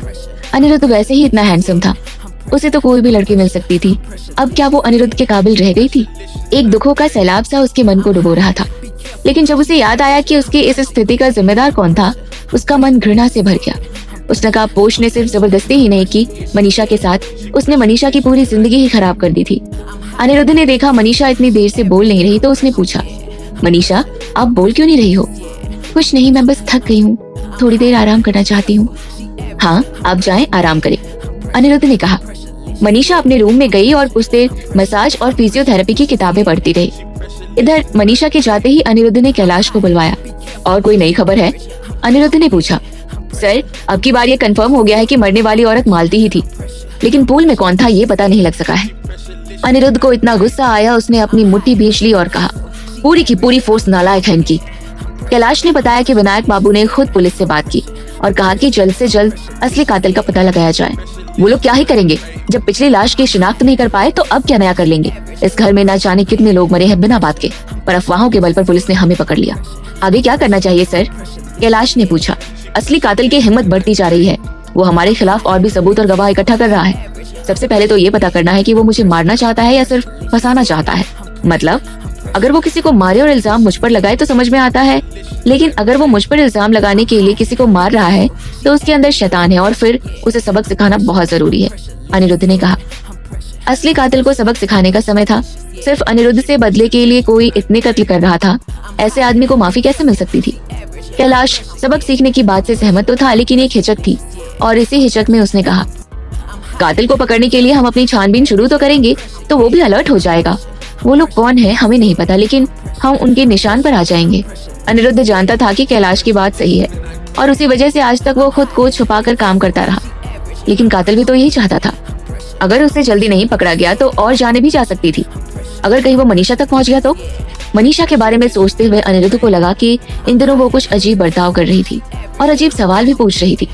मनीषा के साथ और एक दो लोगों को लगाने के लिए कहा था हमने, वो हो गया। आपको लगता है मैडम के ऊपर भी खतरा है? कैलाश चौंक गया। उनके दिमाग में कुछ चल रहा था, जैसे वो कुछ बड़ा करने वाली है। हमें उनके कहीं भी आने जाने का पता रहना चाहिए। अनिरुद्ध के मन में कुछ बुरा होने की आशंका समा गई थी। तो क्या अनिरुद्ध को मनीषा के मन में चल रही बातों के बारे में पता? उसे पता नहीं था कि वो क्या है। उसे अब टेंशन होने लगी थी। अनिरुद्ध को इस बात का अंदाजा नहीं था कि मनीषा उसके लिए क्या करने जा रही है और वो अनिरुद्ध के लिए क्या कुर्बानी देने वाली थी। उसने कैलाश को उस पर नजर रखने के लिए कहा। उसे मनीषा को लेकर चिंता थी, सो अनिरुद्ध फौरन बेडरूम में चला गया। मनीषा वहाँ बहुत ध्यान लगाकर किताब पढ़ रही थी। आवाज होने पर उसने नजर उठाकर देखा। अनिरुद्ध को देखकर वो मुस्कुराई। आप यहीं सोएंगे? आप हर बार हमसे ये सवाल क्यों करती हैं? आप नहीं चाहती हम यहाँ सोएं? अनिरुद्ध ने पूछा। ऐसा बिल्कुल नहीं है, मनीषा ने कहा। मतलब आप चाहती हैं कि हम यहाँ सोएं? अनिरुद्ध ने चिढ़ाते हुए कहा। मनीषा आज सारा दिन बहुत तनाव में थी। अनिरुद्ध उसे चिढ़ाकर रिलैक्स करना चाह रहा था। मनीषा का चेहरा फिर से लाल हो गया। जब दोनों सोने के लिए लेटे तो अनिरुद्ध ने देखा कि मनीषा अब उससे दूर खिसकने की कोशिश नहीं कर रही थी, बल्कि वो अनजाने में उसके पास आकर ही सो रही थी। मनीषा अनिरुद्ध की सांसें सुन पा रही थी और उसकी खुशबू उसके मन को शांत कर रही थी। उसे इतना सुकून महसूस हुआ कि वो जल्दी ही सो गई। रात में उसे सपने में फिर एक भारीपन महसूस हुआ। फिर से वो नकाबपोश आदमी आया और उसके साथ जबरदस्ती करने लगा। मनीषा चिल्लाई और हाथ पैर चलाने लगी। अनिरुद्ध की नींद खुल गई।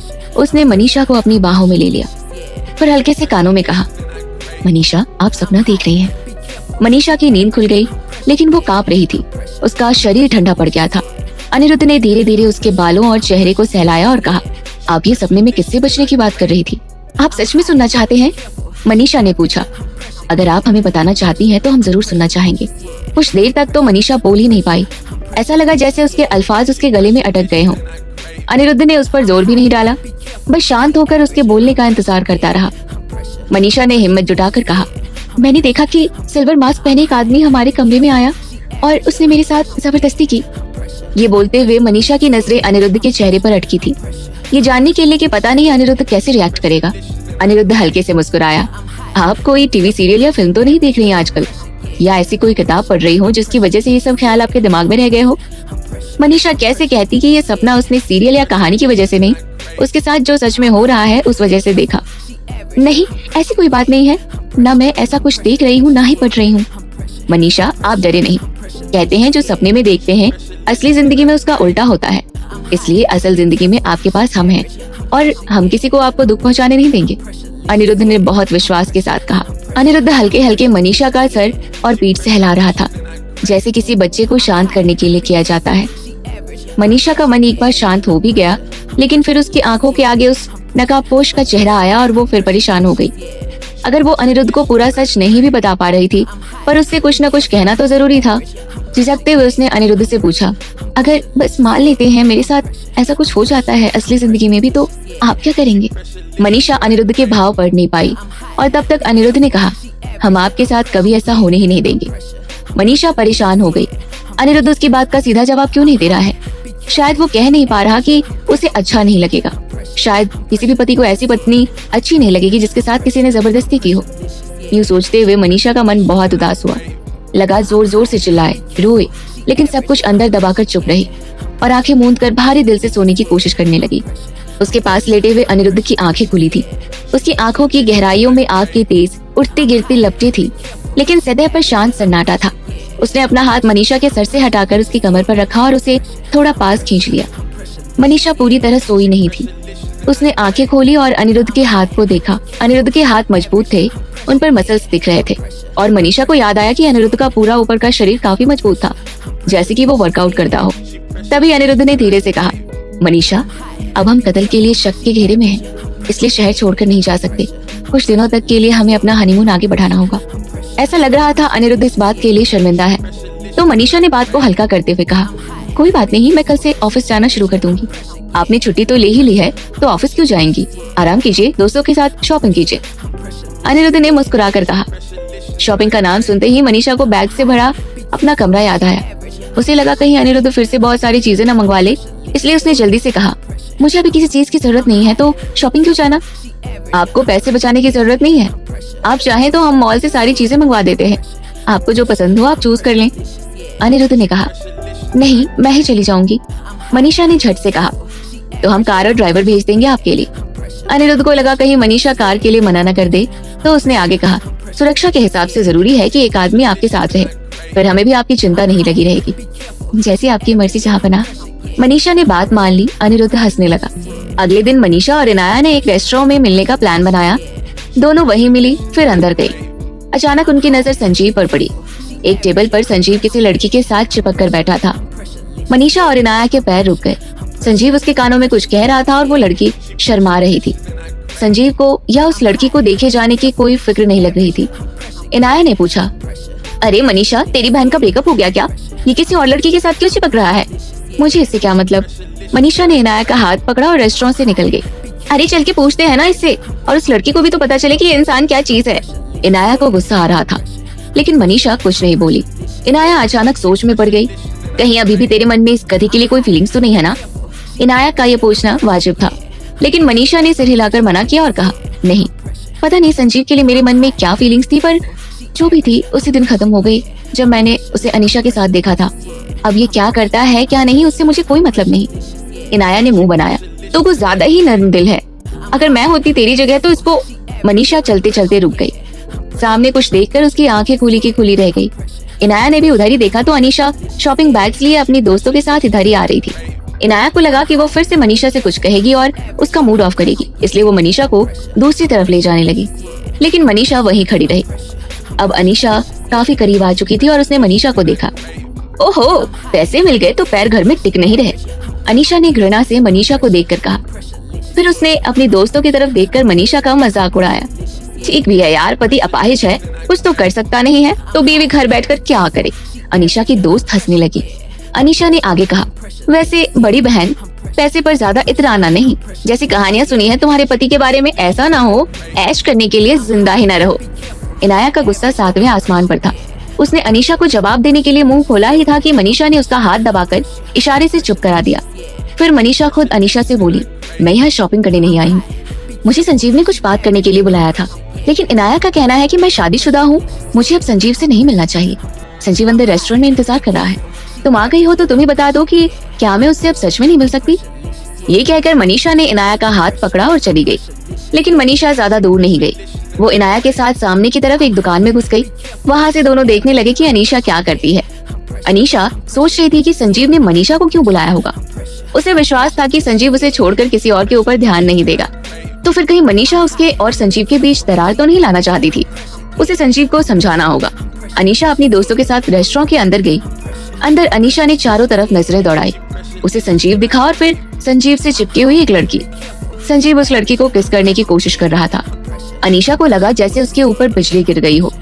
वो गुस्से से कांपने लगी और उसकी आंखें लाल हो गईं। अगले पल रेस्टोरेंट में एक जोरदार चाटे की आवाज गूंज गई। संजीव के साथ बैठी लड़की के चेहरे पर अनीशा के हाथ छप गए। लड़की संजीव से लिपटकर रोने लगी। संजीव शॉक से बाहर आया तो उसने लड़की को और जोर से चिपका लिया और प्यार से मनाने लगा। ये देखकर अनीशा को और भी गुस्सा आ गया। उसने एक चाय का कप उठाकर संजीव को दे मारा। संजीव, तुम दूसरी लड़कियों के साथ गुलछड़े उड़ा रहे हो, इतना गिर गए हो तुम। अनीशा ने गुस्से में कहा। लुक हु इज टॉकिंग, मैं गिर गया हूँ? तुम अपने मंगेतर को धोखा देकर अपनी बहन के मंगेतर के साथ सो रही थी और गिरा हुआ मैं हूँ? संजीव चिल्लाया। अनीशा को जोर का झटका लगा। उसे लगता था कि संजीव उसके प्यार में पागल है, पर आज संजीव ने न सिर्फ उसे धोखा दिया बल्कि सरेआम उसे बेइज्जत कर दिया। आज जो इल्जाम वो लगा रहा था कल सब लगाएंगे। तुम पागल हो गए हो, तुमने जो किया उसके लिए तुम्हें पछताना होगा। अनीशा ने सोचा संजीव गिड़गिड़ा कर माफी मांग लेगा, लेकिन आज संजीव तैश में था। बहुत मुश्किल से उस प्यारी सी लड़की को डेट के लिए मनाया था, पर अनीशा ने आकर सारी मेहनत पर पानी फेर दिया। गेट लॉस्ट, संजीव फिर से चिल्लाया। अनीशा रोती हुई रेस्टोरेंट से भागी। संजीव ने उसे रोका नहीं। अनीशा की हर वक्त की दादागिरी से वो थोड़ा थक भी गया था। सामने की दुकान से मनीषा और इनाया ने रोती हुई अनीशा को वहाँ से निकलते देखा। जैसे को तैसा, इनाया ने मुस्कुराकर कहा। आगे क्या होगा जानने के लिए सुनिए अगला एपिसोड। वहीं से बन सकती है। कैलाश आपको पता और फोन नंबर दे देगा, आप उनसे पूछ लीजिए। अनिरुद्ध ने कहा। पुलिस वाले पहले ही अनिरुद्ध से कुछ चिढ़े थे। उन्हें बिल्कुल अच्छा नहीं लगा कि वो उन्हें बताए क्या करना है। अनीशा को रोता देखकर मनीषा को अच्छा नहीं लगा। जब कोई अपना धोखा दे तो कितना दर्द होता है वो मनीषा अच्छी तरह जानती थी, इसलिए उसे अनीशा के लिए बुरा लग रहा था। इनाया, लगता है मैंने कुछ ज्यादा ही कर दिया। नहीं, एक्चुअली तुमने अनीशा पर फेवर किया है। आज उसे भले ही बुरा लग रहा हो, लेकिन उसे हकीकत पता चलना जरूरी था। अभी संजीव के साथ रिश्ता तोड़ना फिर भी आसान है, शादी के बाद ऐसा होता तो? इनाया ने कहा। इनाया की बात सही थी, फिर भी मनीषा का मन शांत नहीं हुआ। अनीशा बचपन से घर की लाडली थी, उसने इस तरह का दुख देखा नहीं था, तो उसका अब क्या होगा? ये सोचकर मनीषा उसके पीछे गई। पास पहुंचकर उसने अनीशा को आवाज लगाई। अनीशा रुक गई लेकिन मुड़ी नहीं। उसने पहले अपने आंसू पोंछे। उसने सोचा मनीषा उसके जले पर नमक छिड़कने आई है। तुम इतनी दुष्ट हो, मैंने सोचा नहीं था। तुमने जानबूझकर झूठ बोलकर मुझे अंदर भेजा। अनीशा ने कहा। मैं चाहती थी तुम खुद अपनी आंखों से संजीव का सच देखो। मनीषा ने समझाने की कोशिश की। मगर मच्छी आंसू बहाने की जरूरत नहीं, सांप हो तुम। अनीशा का गुस्सा कम होने के बजाय बढ़ता जा रहा था। मैंने तुम्हें बचपन से अपनी बहन की तरह ही देखा है। तुम्हें ये सच दिखाना जरूरी था, तुम्हारी आंखें खोलना जरूरी था। मनीषा ने कहा। बकवास बंद करो। अनीशा सच सुनने के मूड में नहीं थी। तुम कभी मेरा अच्छा देख ही नहीं सकती हो, ये सब तुम्हारा किया हुआ है। तुम अच्छी बनने का नाटक करती हो। तुमने मेरी जिंदगी बर्बाद कर दी, मैं तुम्हें छोड़ूंगी नहीं। अनीशा ने अपना हाथ उठाया और वो मनीषा को थप्पड़ मारने ही वाली थी, लेकिन उसका हाथ हवा में ही रुक गया। मनीषा ने देखा अनीशा का हाथ किसी ने हवा में ही पकड़ लिया है। उस इंसान का चेहरा देखकर मनीषा हैरान हो गई। अनिरुद्ध? लेकिन वो मनीषा नहीं अनीशा की तरफ देख रहा था। नजरों में इतनी आग थी जैसे अनीशा को जलाकर राख ही कर देगा। मनीषा को झटका सा लगा। ये अनिरुद्ध कैसे हो सकता था? ये इंसान अपने पैरों पर खड़ा था और अनीशा को गुस्से से घूर रहा था। ये तो सिद्धार्थ था। लेकिन सिद्धार्थ यहाँ कैसे आया और उसकी मदद क्यों कर रहा था? सिद्धार्थ ने अब तक उसके साथ जितना बुरा किया है, उसके सामने एक थप्पड़ कुछ भी नहीं था, तो अब वो क्या करना चाह रहा था? मनीषा की समझ में कुछ नहीं आया। उसने अनीशा की तरफ देखा तो उस लड़की का चेहरा सफेद पड़ गया था और वो कांप रही थी। मनीषा को लगा कि अनीशा भी उसकी तरह सिद्धार्थ को अनिरुद्ध समझकर डर गई होगी। वो कुछ कहने के लिए मुंह खोली, इसके पहले सिद्धार्थ ने कहा, अनीशा, मेरी बात कान खोलकर ध्यान से सुनो। फिर कभी मनीषा पर हाथ उठाने की या उससे धमकाने की गलती मत करना, क्योंकि अगली बार मेरा रोकने का तरीका अलग होगा। सिद्धार्थ की आवाज में एक खतरनाक धार सी थी, जिसको अनीशा ने अच्छी तरह समझा होगा। इसके बाद सिद्धार्थ ने अनीशा का हाथ छोड़ दिया और मनीषा की तरफ मुड़ा। मनीषा उसके इस रूप को समझ नहीं पा रही थी। सिद्धार्थ बोला, अगर कोई और जरूरी काम नहीं हो तो अब तुम्हें घर जाना चाहिए, भाई इंतजार कर रहा होगा, मैं निकलता हूँ। मनीषा को लग रहा था जैसे वो दिन में सपना देख रही हो। सिद्धार्थ में अचानक इतना बदलाव कैसे आ गया? वो सिद्धार्थ को जाते हुए देख रही थी और जैसे कि उसे मालूम हो उसने पलटकर देखा और मुस्कुराया। मनीषा इधर उधर देखने लगी। इनाया अब वहाँ आ चुकी थी। ये तो सिद्धार्थ होना चाहिए। हाँ, मनीषा उसे जाते देखती रही। सिद्धार्थ के बदले हुए रुख के बारे में सोचते हुए उसने अनीशा को देखा। वो लड़की अब तक शॉक में थी। मनीषा ने सोचा कि उसकी तरह अनीशा को भी पता नहीं होगा कि अनिरुद्ध का एक जुड़वा भाई है जो बिल्कुल उसी जैसा दिखता है। उसने अनीशा को बताया, जिसे तुम अनिरुद्ध समझ रही हो वो अनिरुद्ध नहीं सिद्धार्थ है। कौन सिद्धार्थ? अनीशा ने पूछा। अनिरुद्ध का जुड़वा भाई सिद्धार्थ, दोनों की शक्ल एक जैसी है। अनीशा को एक और झटका लगा। अनिरुद्ध का जुड़वा भाई? जब अनीशा ने पहली बार अनिरुद्ध को देखा था तो उसका हैंडसम चेहरा और उसके पैसे देखकर उस पर मरमिटी थी। उसको पाने के लिए उसने अपनी माँ के साथ मिलकर खेल भी रचा, लेकिन उसको अपना प्लान छोड़ना पड़ा क्योंकि अनिरुद्ध अपंग हो गया था। तब उसे संजीव के साथ संतोष करना पड़ा। वही संजीव जो अब किसी और लड़की को नचा रहा था। अनीशा का मन अफसोस से भर गया। उसे क्या पता था कि अनिरुद्ध का एक भाई सिद्धार्थ भी है। पता होता तो इतना अच्छा मौका गवा कर वो संजीव के पास क्यों जाती। अनीशा अपने पैर पटकती सबको कोसती हुई वहाँ से चली गई। आज तेरे सितारे ही ठीक नहीं हैं। पहले ये तेरी कमबख्त बहन मिल गई, फिर ये जहन्नुम से उतरा सिद्धार्थ मिल गया, इनाया ने कहा। मनीषा का कोई जवाब नहीं मिला तो इनाया ने उसकी तरफ देखा। मनीषा गहरे ख्यालों में खोई थी। क्या हुआ तुझे? क्या सोच रही है? इनाया, ये सिद्धार्थ का बर्ताव अचानक इतना बदल कैसे गया? इतना गैर जिम्मेदार और बदतमीज इंसान अचानक इतना शरीफ कैसे हो जाएगा? मनीषा ने हैरानी से पूछा। तो क्या लगता है तुझे ये अनिरुद्ध था? इनाया ने कहा। वो कैसे हो सकता है? जब वो सिद्धार्थ नहीं लग रहा, अनिरुद्ध वो हो नहीं सकता, तो क्या कोई तीसरा भाई भी है इनके खानदान में? इनाया ने आंखें घुमाकर पूछा। मनीषा का दिमाग ही घूम चुका था। उसने सोचा बेकार की चिंता से अच्छा वो उस काम में लगे जिसका सोचकर वो यहाँ आई थी। मनीषा ने ऑनलाइन रिसर्च करके एक फिजियोथेरेपी क्लिनिक का पता किया था। आज वो इनाया के साथ वहीं जाना चाहती थी। डॉक्टर हुडा के सेंटर पर पहुंचकर वो कुछ मरीजों से मिले। वो डॉक्टर हुडा से खुश लग रहे थे। उनके सर्टिफिकेट्स दीवारों पर लगे थे। उनको कई अवार्ड्स भी मिले थे। डॉक्टर हुडा की खास बात यह थी कि वो कई तरह की टेक्निक्स का इस्तेमाल करते थे। Manual, TNS, acupressure, hydro, magnetic, सब। मनीषा ने डॉक्टर से मिलकर उनसे एक्यूप्रेशर मसाज सिखाने की गुजारिश की। मनीषा के पास इतना समय नहीं था कि वो कोई कोर्स वगैरह ज्वाइन करके सीखे। वो जल्दी से जल्दी अनिरुद्ध के पैरों का ट्रीटमेंट शुरू करना चाहती थी। उसे लगा ये सबसे अच्छी जगह थी सीखने के लिए। मनीषा वहीं अड़ गई। उसने बड़ी मिन्नतें की, खूब मेहनत करने का वादा किया, गिड़गिड़ाई और आखिरकार डॉक्टर हुडा को मना लिया। उन्होंने कहा कि वो कुछ देर और बैठकर ऑब्जर्व करे कि मसाज और एक्यूप्रेशर किया कैसे जाता है। मनीषा एक तरफ बैठकर देखने लगी। बीच में उसने डॉक्टर को पानी और चाय भी पिलाई। इन सब मेहनत के बीच भी मनीषा बहुत खुश थी। डॉक्टर हुडा ने पहले भी पैरालाइज्ड लोगों को ठीक किया था। उनसे सीखकर वो अनिरुद्ध की मदद कर सकती थी। कुछ घंटों के बाद डॉक्टर ने मनीषा से कहा कि अब उसे ब्रेक ले लेना चाहिए। एक दिन के लिए काफी काम हो गया था। डॉक्टर हुडा ने पूछा कि मनीषा उनसे ये सब क्यों सीख रही है, तो मनीषा ने बताया कि वो घर में ही अपने पति के पैरों का रोज मसाज करके उसे जल्दी से जल्दी चलने में मदद करना चाहती है। काम खत्म होने पर मनीषा निकली तो इनाया बैठी उसका इंतजार कर रही थी। आइए खालाजान, आपके इंतजार में हम बड़े बड़े दरख्त हो गए, इनाया उबासी लेते हुए बोली। मनीषा ने उससे इंतजार करवाने के लिए 10 बार माफी मांगी। इतनी माफी मांगने की जरूरत नहीं, तेरे चेहरे पर जो रौनक है वही देखकर मेरे मन को सुकून मिल रहा है। अनिरुद्ध के लिए इतनी मेहनत करके भी कोई थकावट नहीं है। मैंने कहा था ना, इश्क हो गया है तुझे, वो भी असली वाला। संजीव के लिए ये बात नहीं थी। मनीषा सोचने लगी, क्या सचमुच उसे अनिरुद्ध से प्यार हो गया था? इश्क विश्क नहीं, लेकिन मैं बहुत इज्जत करती हूँ अनिरुद्ध की। मनीषा ने सफाई दी तो इनाया ने आंखें घुमाकर कहा, इज्जत तो बड़े बुजुर्गों की करते हैं, और इज्जत करने से चेहरा यूं लाल नहीं हो जाता है। अनिरुद्ध मेरा बहुत ख्याल रखते हैं। मनीषा समझाती रही। हर छोटी चीज के लिए पूछते रहते हैं, तो मेरा भी तो कुछ फर्ज बनता है, वो मेरे पति हैं। इज्जत, फर्ज, तू अपने चाचा जान की बात तो नहीं कर रही है ना? वो तेरा पति तो है ही, पर और क्या वो कुछ भी नहीं है? तेरे मन में फर्ज के अलावा कुछ है कि नहीं? फर्ज के अलावा गुस्सा है। मनीषा ने बात बदलने की कोशिश की। जो लोग उसे फंसाने की कोशिश कर रहे हैं, मुझे उनको सबक सिखाना है। इनाया ने धीरे धीरे सर हिलाया। अनिरुद्ध के ऑफिस में कैलाश कुछ फोटो लेकर आया और कहा, सर, आज मैडम अपनी सहेली इनाया मैडम के साथ मार्केट गई और उसके बाद फिजियोथेरेपी क्लिनिक गई। क्लिनिक क्यों? क्या मनीषा की तबीयत ठीक नहीं? अनिरुद्ध को दुख हुआ कि अब भी मनीषा अपनी परेशानी उससे शेयर नहीं कर रही है। सर, घबराने की कोई बात नहीं है, मैडम बिल्कुल ठीक है। जो आदमी उनके साथ था उसने बताया कि वो डॉक्टर हुड्डा के साथ काम कर रही थी। कैलाश बोला, वो क्यों किसी दूसरे के लिए काम कर रही है? कैलाश जल्दी से बीच में बोला, सर वैसे काम नहीं कर रही, वो डॉक्टर हुड्डा से मालिश करना सीख रही है। उन्होंने डॉक्टर साहब को बताया कि वो घर पर ही आपके पैरों की सही तरह से मालिश करके आपको ठीक करना चाहती हैं। अनिरुद्ध का गुस्सा ये सुनकर शांत हो गया और चेहरे पर मुस्कुराहट आ गई। तभी फोन की घंटी बजी और नंबर देखते ही कैलाश गंभीर हो गया। सर, पुलिस स्टेशन से फोन है, उठाओ, अनिरुद्ध ने कहा। कैलाश ने फोन उठाकर बात की। फोन रखने के बाद उसने अनिरुद्ध को बताया, पुलिस कह रही है कि जहां मालती का कत्ल हुआ था उससे 3 किलोमीटर दूर एक गड्ढे में उन्हें व्हीलचेयर मिली है। और कुछ मिला उन्हें? और कुछ नहीं मिला सर, उन्होंने पुलिस स्टेशन आने के लिए कहा है, कैलाश बोला। तो चलिए उन नालायकों से भी मिल लिया जाए, अनिरुद्ध मुस्कुराकर बोला। पिछली बार उनके पास ना तो सवाल थे ना जवाब, इस बार का तमाशा भी देख लेते हैं। पुलिस स्टेशन में इस बार पुलिस वाले सतर्क थे।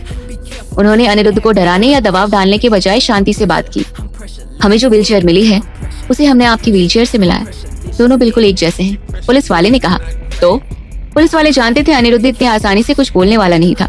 व्हीलचेयर पर या पहले मिले रुमाल पर आपकी उंगलियों के निशान नहीं है, लेकिन किसी और के निशान भी नहीं है। तो आपका क्या ख्याल है? अनिरुद्ध ने सपाट चेहरे के साथ पूछा। कोई उसे देखकर बता नहीं सकता था कि उसके दिमाग में क्या चल रहा है। मेरा ख्याल है कि खूनी कोई भी हो सकता है, आप भी, पुलिस वाले ने चिढ़ाकर कहा। हमारी व्हीलचेयर कस्टमाइज्ड है, शिकागो से बनकर आई है, इसकी एग्जैक्ट कॉपी सिर्फ वहीं से बन सकती है। कैलाश आपको पता और फोन नंबर दे देगा, आप उनसे पूछ लीजिए, अनिरुद्ध ने कहा। पुलिस वाले पहले ही अनिरुद्ध से कुछ चिढ़े थे।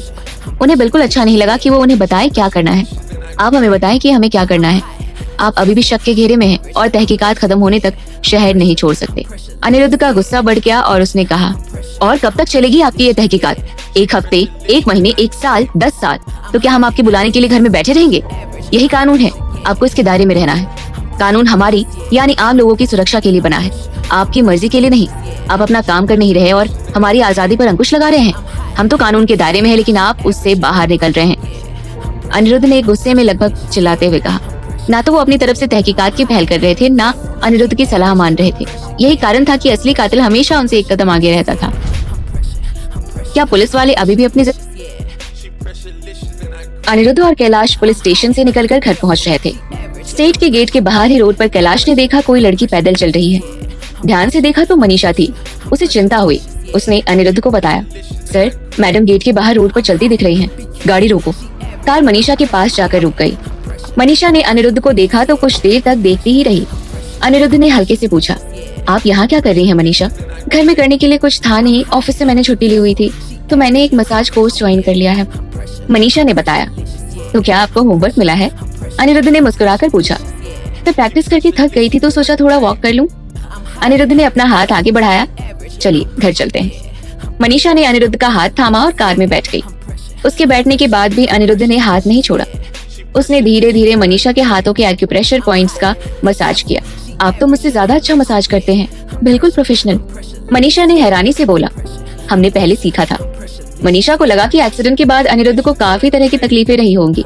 ये सोचकर उसका मन दुखी हो गया। अब से आपको खुद करने की जरूरत नहीं है, जब भी जरूरत हो मैं आपकी मसाज कर दूंगी। मनीषा की बातों से अनिरुद्ध के दिल को सुकून मिल रहा था। उसने अपने हाथ से मनीषा का चेहरा छुआ और हल्के से उसका माथा चूम लिया। वो बहुत प्यार से बोला, आपको हमारे लिए इतनी मेहनत नहीं करनी चाहिए, हमारे पास इसके लिए एक डॉक्टर भी है, हम उनसे मसाज करवा लेंगे। मनीषा अनिरुद्ध की नजदीकी से शर्मा भी रही थी, लेकिन अच्छा भी लग रहा था। अनिरुद्ध ने हल्के हल्के गालों को सहलाते हुए कहा, हमारी टिकट्स बुक हो गई हैं, हम लोग कल हनीमून पर जा रहे हैं। मनीषा को बहुत हैरानी हुई। पुलिस केस की वजह से तो वो शहर से बाहर नहीं जा सकते थे। क्या सच का पता लग गया पुलिस को? मनीषा का दिल जोरों से धड़क रहा था।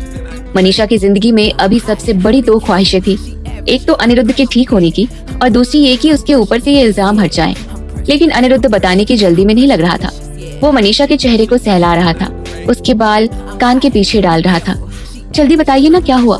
कैलाश देख रहा था कि मनीषा परेशान है और अनिरुद्ध जल्दी कुछ बोल नहीं रहा तो उससे रहा नहीं गया और उसने कहा, मैडम, पुलिस को एक व्हीलचेयर मिली है जो बिल्कुल सर के व्हीलचेयर जैसी है, लेकिन व्हीलचेयर पर या पहले मिले रुमाल पर सर के कोई निशान नहीं मिले हैं, जिसका मतलब है कि अभी तक पुलिस के पास कोई ठोस सबूत नहीं है सर के खिलाफ। मनीषा खुशी से उछली और अनिरुद्ध के गले लग गई और कहा, मुझे पता था उनको कुछ नहीं मिलेगा।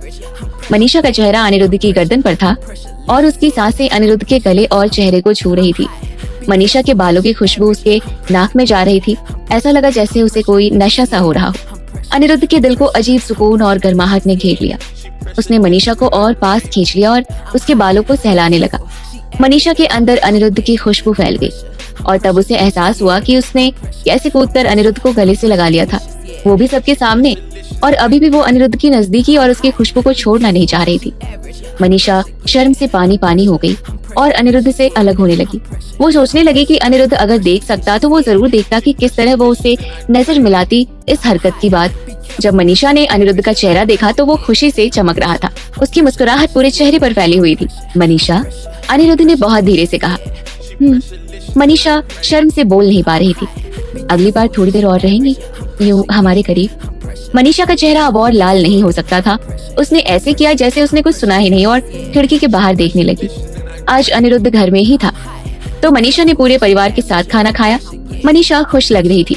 विनायक बाबू ने पूछा तो मनीषा ने बताया कि उसने मसाज सीखना शुरू किया है और अगर वो नियम से अनिरुद्ध के पैरों की मसाज करेगी तो उसके पैर ठीक हो जाएंगे। मनीषा ने बहुत खुश होकर ये बात बताई थी, लेकिन परिवार में किसी ने कुछ रिएक्ट नहीं किया, जैसे मनीषा वहाँ हो ही नहीं या फिर वो कोई ऐसी भाषा बोल रही हो जो कोई समझता नहीं हो। मनीषा समझ नहीं पाई कि किसी को अनिरुद्ध के ठीक होने में दिलचस्पी क्यों नहीं है। उसने अनिरुद्ध की तरफ देखा। उसने सोचा कि अगर इस तरह अपने लोग बेपरवाह हो जाएं तो कितना दुख होगा। अनायास उसने अनिरुद्ध के हाथ पर अपना हाथ रख दिया। अनिरुद्ध ने अपना हाथ पलटा और अपनी उंगलियां मनीषा की उंगलियों में फंसाकर उसका हाथ पकड़ लिया। वो सब लोगों के साथ बैठे थे। सो मनीषा थोड़ा सकपका गई, लेकिन अच्छा हुआ कोई देख नहीं रहा था। बुआ जी ने अब कहा, ये तो बहुत अच्छी बात है, लेकिन काम बहुत मेहनत का है। तुम ज्यादा परेशान मत होना, मन करे तो डॉक्टर को बुला लेना।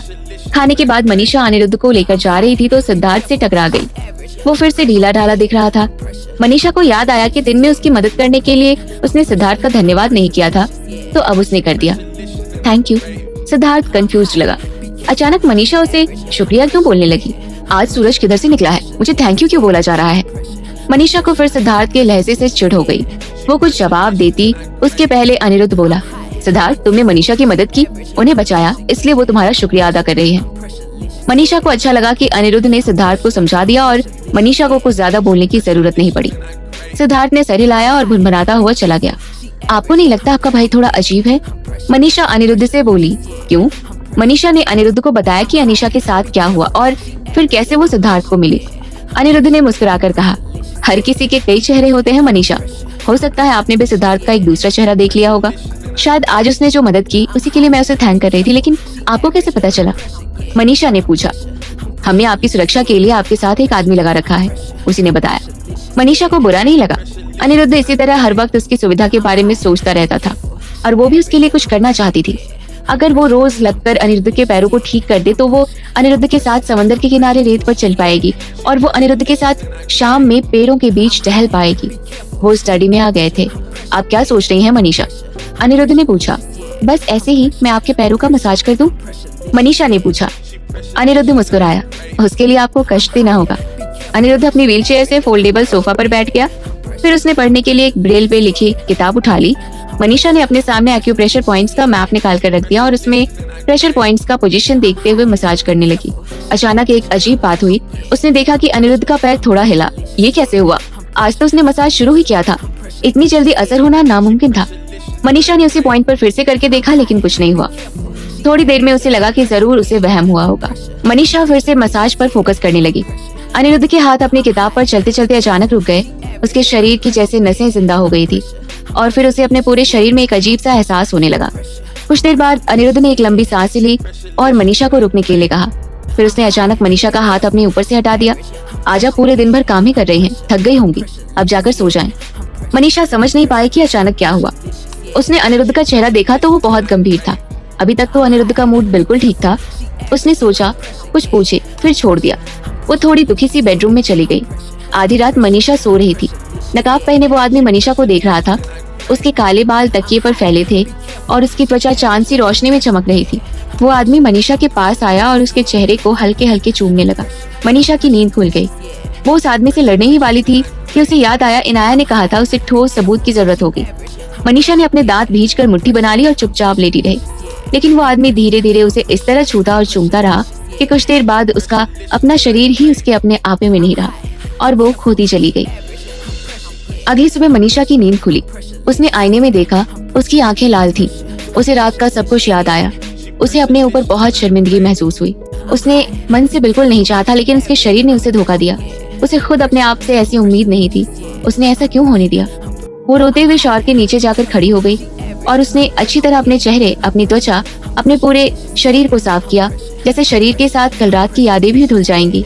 फिर उसे याद आया, उसने अभी अभी वो सबूत पानी में बहा दिए जो उस नकाबपोश को पकड़वा सकते थे।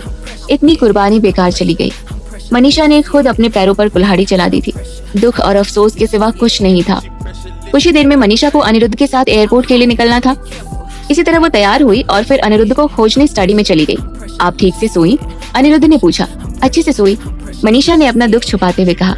ठीक है, हम लोग नाश्ता करके एयरपोर्ट के लिए निकल जाएंगे। नाश्ते के बाद अनिरुद्ध और मनीषा ने परिवार वालों से विदा लिया।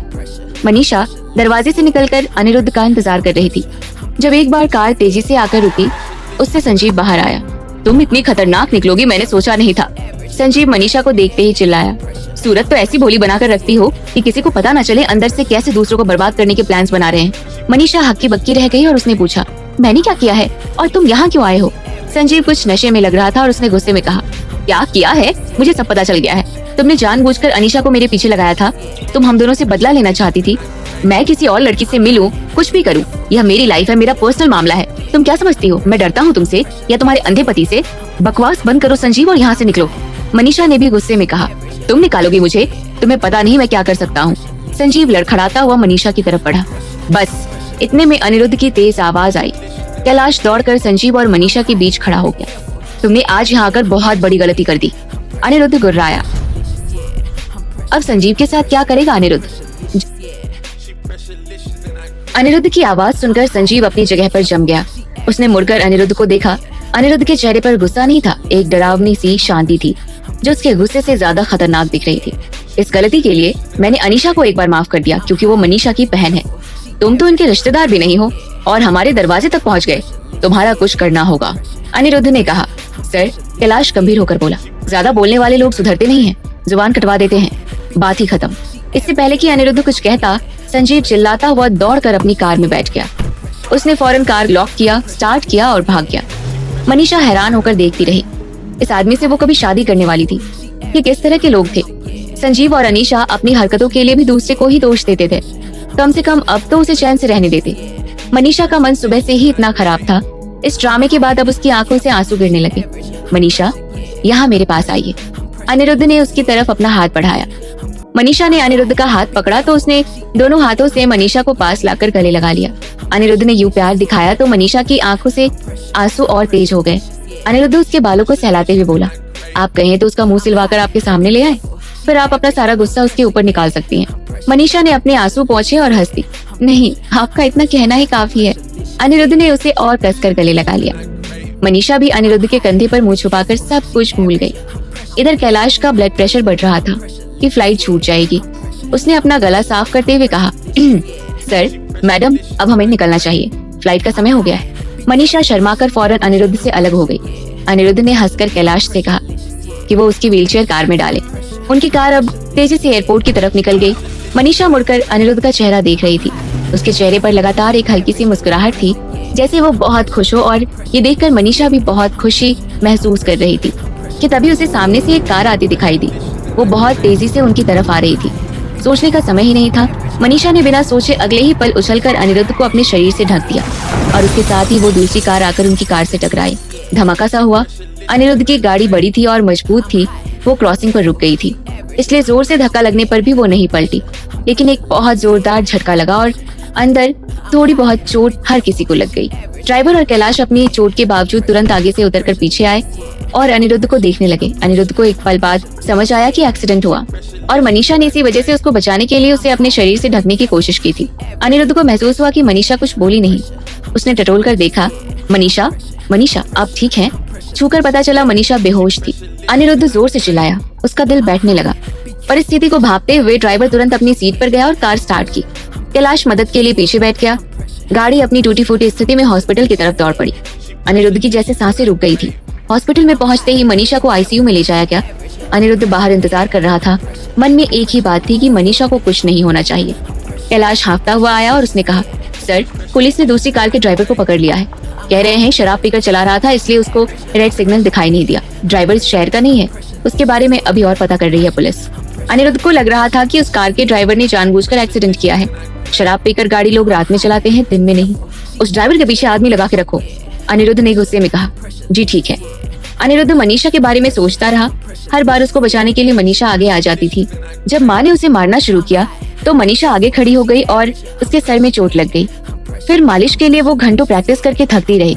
उसके कॉर्निया ट्रांसप्लांट के लिए इतनी बेचैन रहती है और आज एक्सीडेंट में उसने अनिरुद्ध को बचाने के लिए अपनी जान दांव पर लगा दी। क्यों इतनी बेवकूफी करती है वो उसके लिए? अनिरुद्ध इसी सोच में पड़ गया। अनिरुद्ध अपनी मुट्ठी भींच कर बैठा था। तभी डॉक्टर निकल आए और उन्होंने पूछा, आप पेशेंट के परिवार से हैं? मनीषा हमारी पत्नी है। अभी हमें वो खतरे से बाहर लग रही हैं। उनकी कोई भी चोट जानलेवा नहीं लगती है, लेकिन क्योंकि ये सर की चोट का मामला है उन्हें कुछ समय के लिए हॉस्पिटल में रखना होगा। ठीक है, आप उनके लिए अपने बेस्ट रूम का इंतजाम कर दें, अनिरुद्ध बोला। डॉक्टर ने फौरन नर्स को बुलाकर मनीषा को प्राइवेट रूम में शिफ्ट करने के लिए कहा। अनिरुद्ध ने बहुत देर के बाद अब चैन की सांस ली। हॉस्पिटल रूम में अनिरुद्ध मनीषा के पास बैठा था। धीरे धीरे कभी उसके बाल सहलाता था, कभी चेहरा। उसे विश्वास था कि दूसरी लड़कियां चाहे कितनी भी सुंदर क्यों ना हो, मनीषा से ज्यादा सुंदर नहीं हो सकती। भरत रूम के दरवाजे पर खड़ा देख रहा था। एक्सीडेंट के बारे में सुनकर वो बहुत जल्दी में डरता हुआ यहाँ आया, पर यहाँ तो सब कुछ बड़ा रोमांटिक लग रहा था। भरत रूम में आया। उसने अनिरुद्ध से धीरे से कहा, मैं तुमसे एक सवाल करना चाहता हूँ, तुम ईमानदारी से जवाब दोगे? पूछो, अनिरुद्ध बोला। तुम मनीषा से प्यार करते हो? मनीषा हमारी पत्नी है, हम उनसे प्यार नहीं करेंगे तो कौन करेगा? अनिरुद्ध के भाव ऐसे थे जैसे भरत को ये सवाल पूछने की जरूरत नहीं होनी चाहिए। उसने ये नहीं कहा कि वो मनीषा के बिना रह नहीं सकता है, और ये भी नहीं कि हर वक्त मनीषा उसके दिल और दिमाग पे छाई रहती है। भरत सोच में था। उसका मन पता नहीं क्यों दुखी हो रहा था। अनिरुद्ध बोला, कहीं तुम्हें ये डर तो नहीं है कि हम मनीषा के साथ अच्छा बर्ताव नहीं करेंगे? तुम अगर सचमुच में उससे प्यार करते हो तो मजबूत बनो। वो हर वक्त सिर्फ तुम्हारे बारे में सोचती रहती है, अपना ख्याल बिल्कुल नहीं रखती। भरत ने शिकायत की। हम जानते हैं, अनिरुद्ध ने अपना सर नीचे करते हुए कहा। उसका अभी कोई नहीं है तो वो पूरी तरह तुमको ही अपना मान रही है। तुम्हारी जिम्मेदारी है कि तुम उसकी सुरक्षा करो, उसे परेशानियों से बचाओ। अनिरुद्ध भरत की बातों को ध्यान से सुन रहा था। वो भूला नहीं था कि कभी मनीषा भरत से ही शादी करने वाली थी। मनीषा के मन में भले ही दोस्ती के अलावा कुछ नहीं था, पर अनिरुद्ध को अब लग रहा था कि भरत के मन में मनीषा के लिए अभी भी कुछ है। मनीषा हमारी पत्नी है, अनिरुद्ध ने हमारी पर खास जोर देकर कहा। हम हर तरह से उनका ख्याल रखेंगे, कभी उन्हें कुछ होने नहीं देंगे, ना ही अपनों से दूर जाने देंगे। भरत अनिरुद्ध की बात को फौरन समझ गया, लेकिन उसके मन का अफसोस नहीं गया। मनीषा इतनी अच्छी लड़की थी, उसे तो बहुत प्यार करने वाला पति मिलना चाहिए था, पर वहाँ सारी कुर्बानियां वही दे रही थी। भरत का अचानक मन हुआ कि वो अनिरुद्ध को बता दे कि मनीषा उसे अपना कॉर्निया देने का प्लान बना रही है, लेकिन मनीषा इस बात को छुपा कर रखना चाहती थी, इसलिए भरत का दिल नहीं माना। भरत चुपचाप मनीषा को देखता रहा। अचानक मनीषा के हाथ हिले, लग रहा था वो उठने वाली थी। भरत ने कुछ कहने के लिए मुंह खोला, फिर मुड़कर वहाँ से चला गया। मनीषा उठकर सबसे पहले शायद अनिरुद्ध को देखना चाहेगी। भरत के दिल में पता नहीं कब और कहां से एक टीस सी आ गई थी, जो लग रहा था कभी नहीं जाएगी। मनीषा को होश आ रहा था। उसने अपनी पलकें बहुत ही भारी कर ली थी और उसका सर दर्द से फटा जा रहा था। उसने हाथ उठाना चाहा तो एहसास हुआ कि किसी ने उसका हाथ थामा हुआ था। उस हाथ की गर्मी उसके नसों तक पहुंच रही थी। जैसे ही उस हाथ को पहचाना तो उसकी आंखें खुल गई। सामने अनिरुद्ध का सुंदर तराशा हुआ चेहरा दिखा। वो अचानक उठकर बैठ गई और पूछा, आप ठीक तो हैं? मनीषा ने आगे झुककर अनिरुद्ध को अपने हाथों से छू छू कर चेक किया कि वो पूरी तरह ठीक है। अभी तो हम ठीक हैं, लेकिन अगर आप इसी तरह छूती रही तो कुछ न कुछ हो जाएगा। अनिरुद्ध ने कहा, क्या हो जाएगा? मनीषा ने सोचा। लग रहा था मनीषा को सर में कुछ ज्यादा ही चोट लगी है। अनिरुद्ध हंसने लगा। आपको अब जाकर होश आया है और आप अभी भी अपनी चोट का नहीं बल्कि हमारी तबीयत का हाल पूछ रही हैं। मनीषा का सर थोड़ा तो घूम रहा था, लेकिन अगर उसके हाथ पैर ठीक ठाक चल रहे थे तो कोई गहरी चोट तो नहीं हो सकती थी। मैं तो भली चंगी हूँ, थोड़ी बहुत चोट से कोई फर्क नहीं पड़ता, लेकिन आपका ख्याल तो ज्यादा रखना पड़ेगा ना, मनीषा ने कहा। ये सुनते ही अनिरुद्ध के चेहरे पर भाव बदल गए। हंसते हंसते अचानक उसका चेहरा कठोर हो गया। आपको हम पर दया आ रही है? अनिरुद्ध बोला। मनीषा को एहसास हुआ उसने कुछ गलत बोल दिया। शायद अनिरुद्ध को किसी की दया की जरूरत नहीं। ऐसा नहीं है, मेरा मतलब वो नहीं था जो आपने समझा। मैं कहना चाहती थी। मनीषा पूरी तरह सकपका गई थी। आप हमें पसंद करती हैं? मनीषा का मुंह बंद हो गया। इस सवाल का जवाब तो उसे खुद भी चाहिए था। वो क्यों हर वक्त अनिरुद्ध के बारे में सोचती थी? इनाया को भी लगता था कि उसे प्यार हो गया है, क्योंकि संजीव के साथ वो ऐसी नहीं थी। लेकिन ऐसा भी तो हो सकता था कि वो सिर्फ अपना फर्ज समझकर कर रही हो। आखिर अनिरुद्ध उसका पति था, उसका ख्याल रखना तो बनता ही था। हाँ, तो बस यही बात रही होगी। मनीषा ने अपनी ही बात पर अपना सर जोर जोर से हिलाया। एक 5 स्टार होटल में एक रहस्यमयी आदमी एक कोने में बैठा हुआ था। उसके आसपास अंधेरा था और दूर से सिर्फ उसकी आकृति ही दिखाई दे रही थी। उसका चेहरा ठंडा और कठोर था और आंखें ठंडे झील की तरह गहरी थी।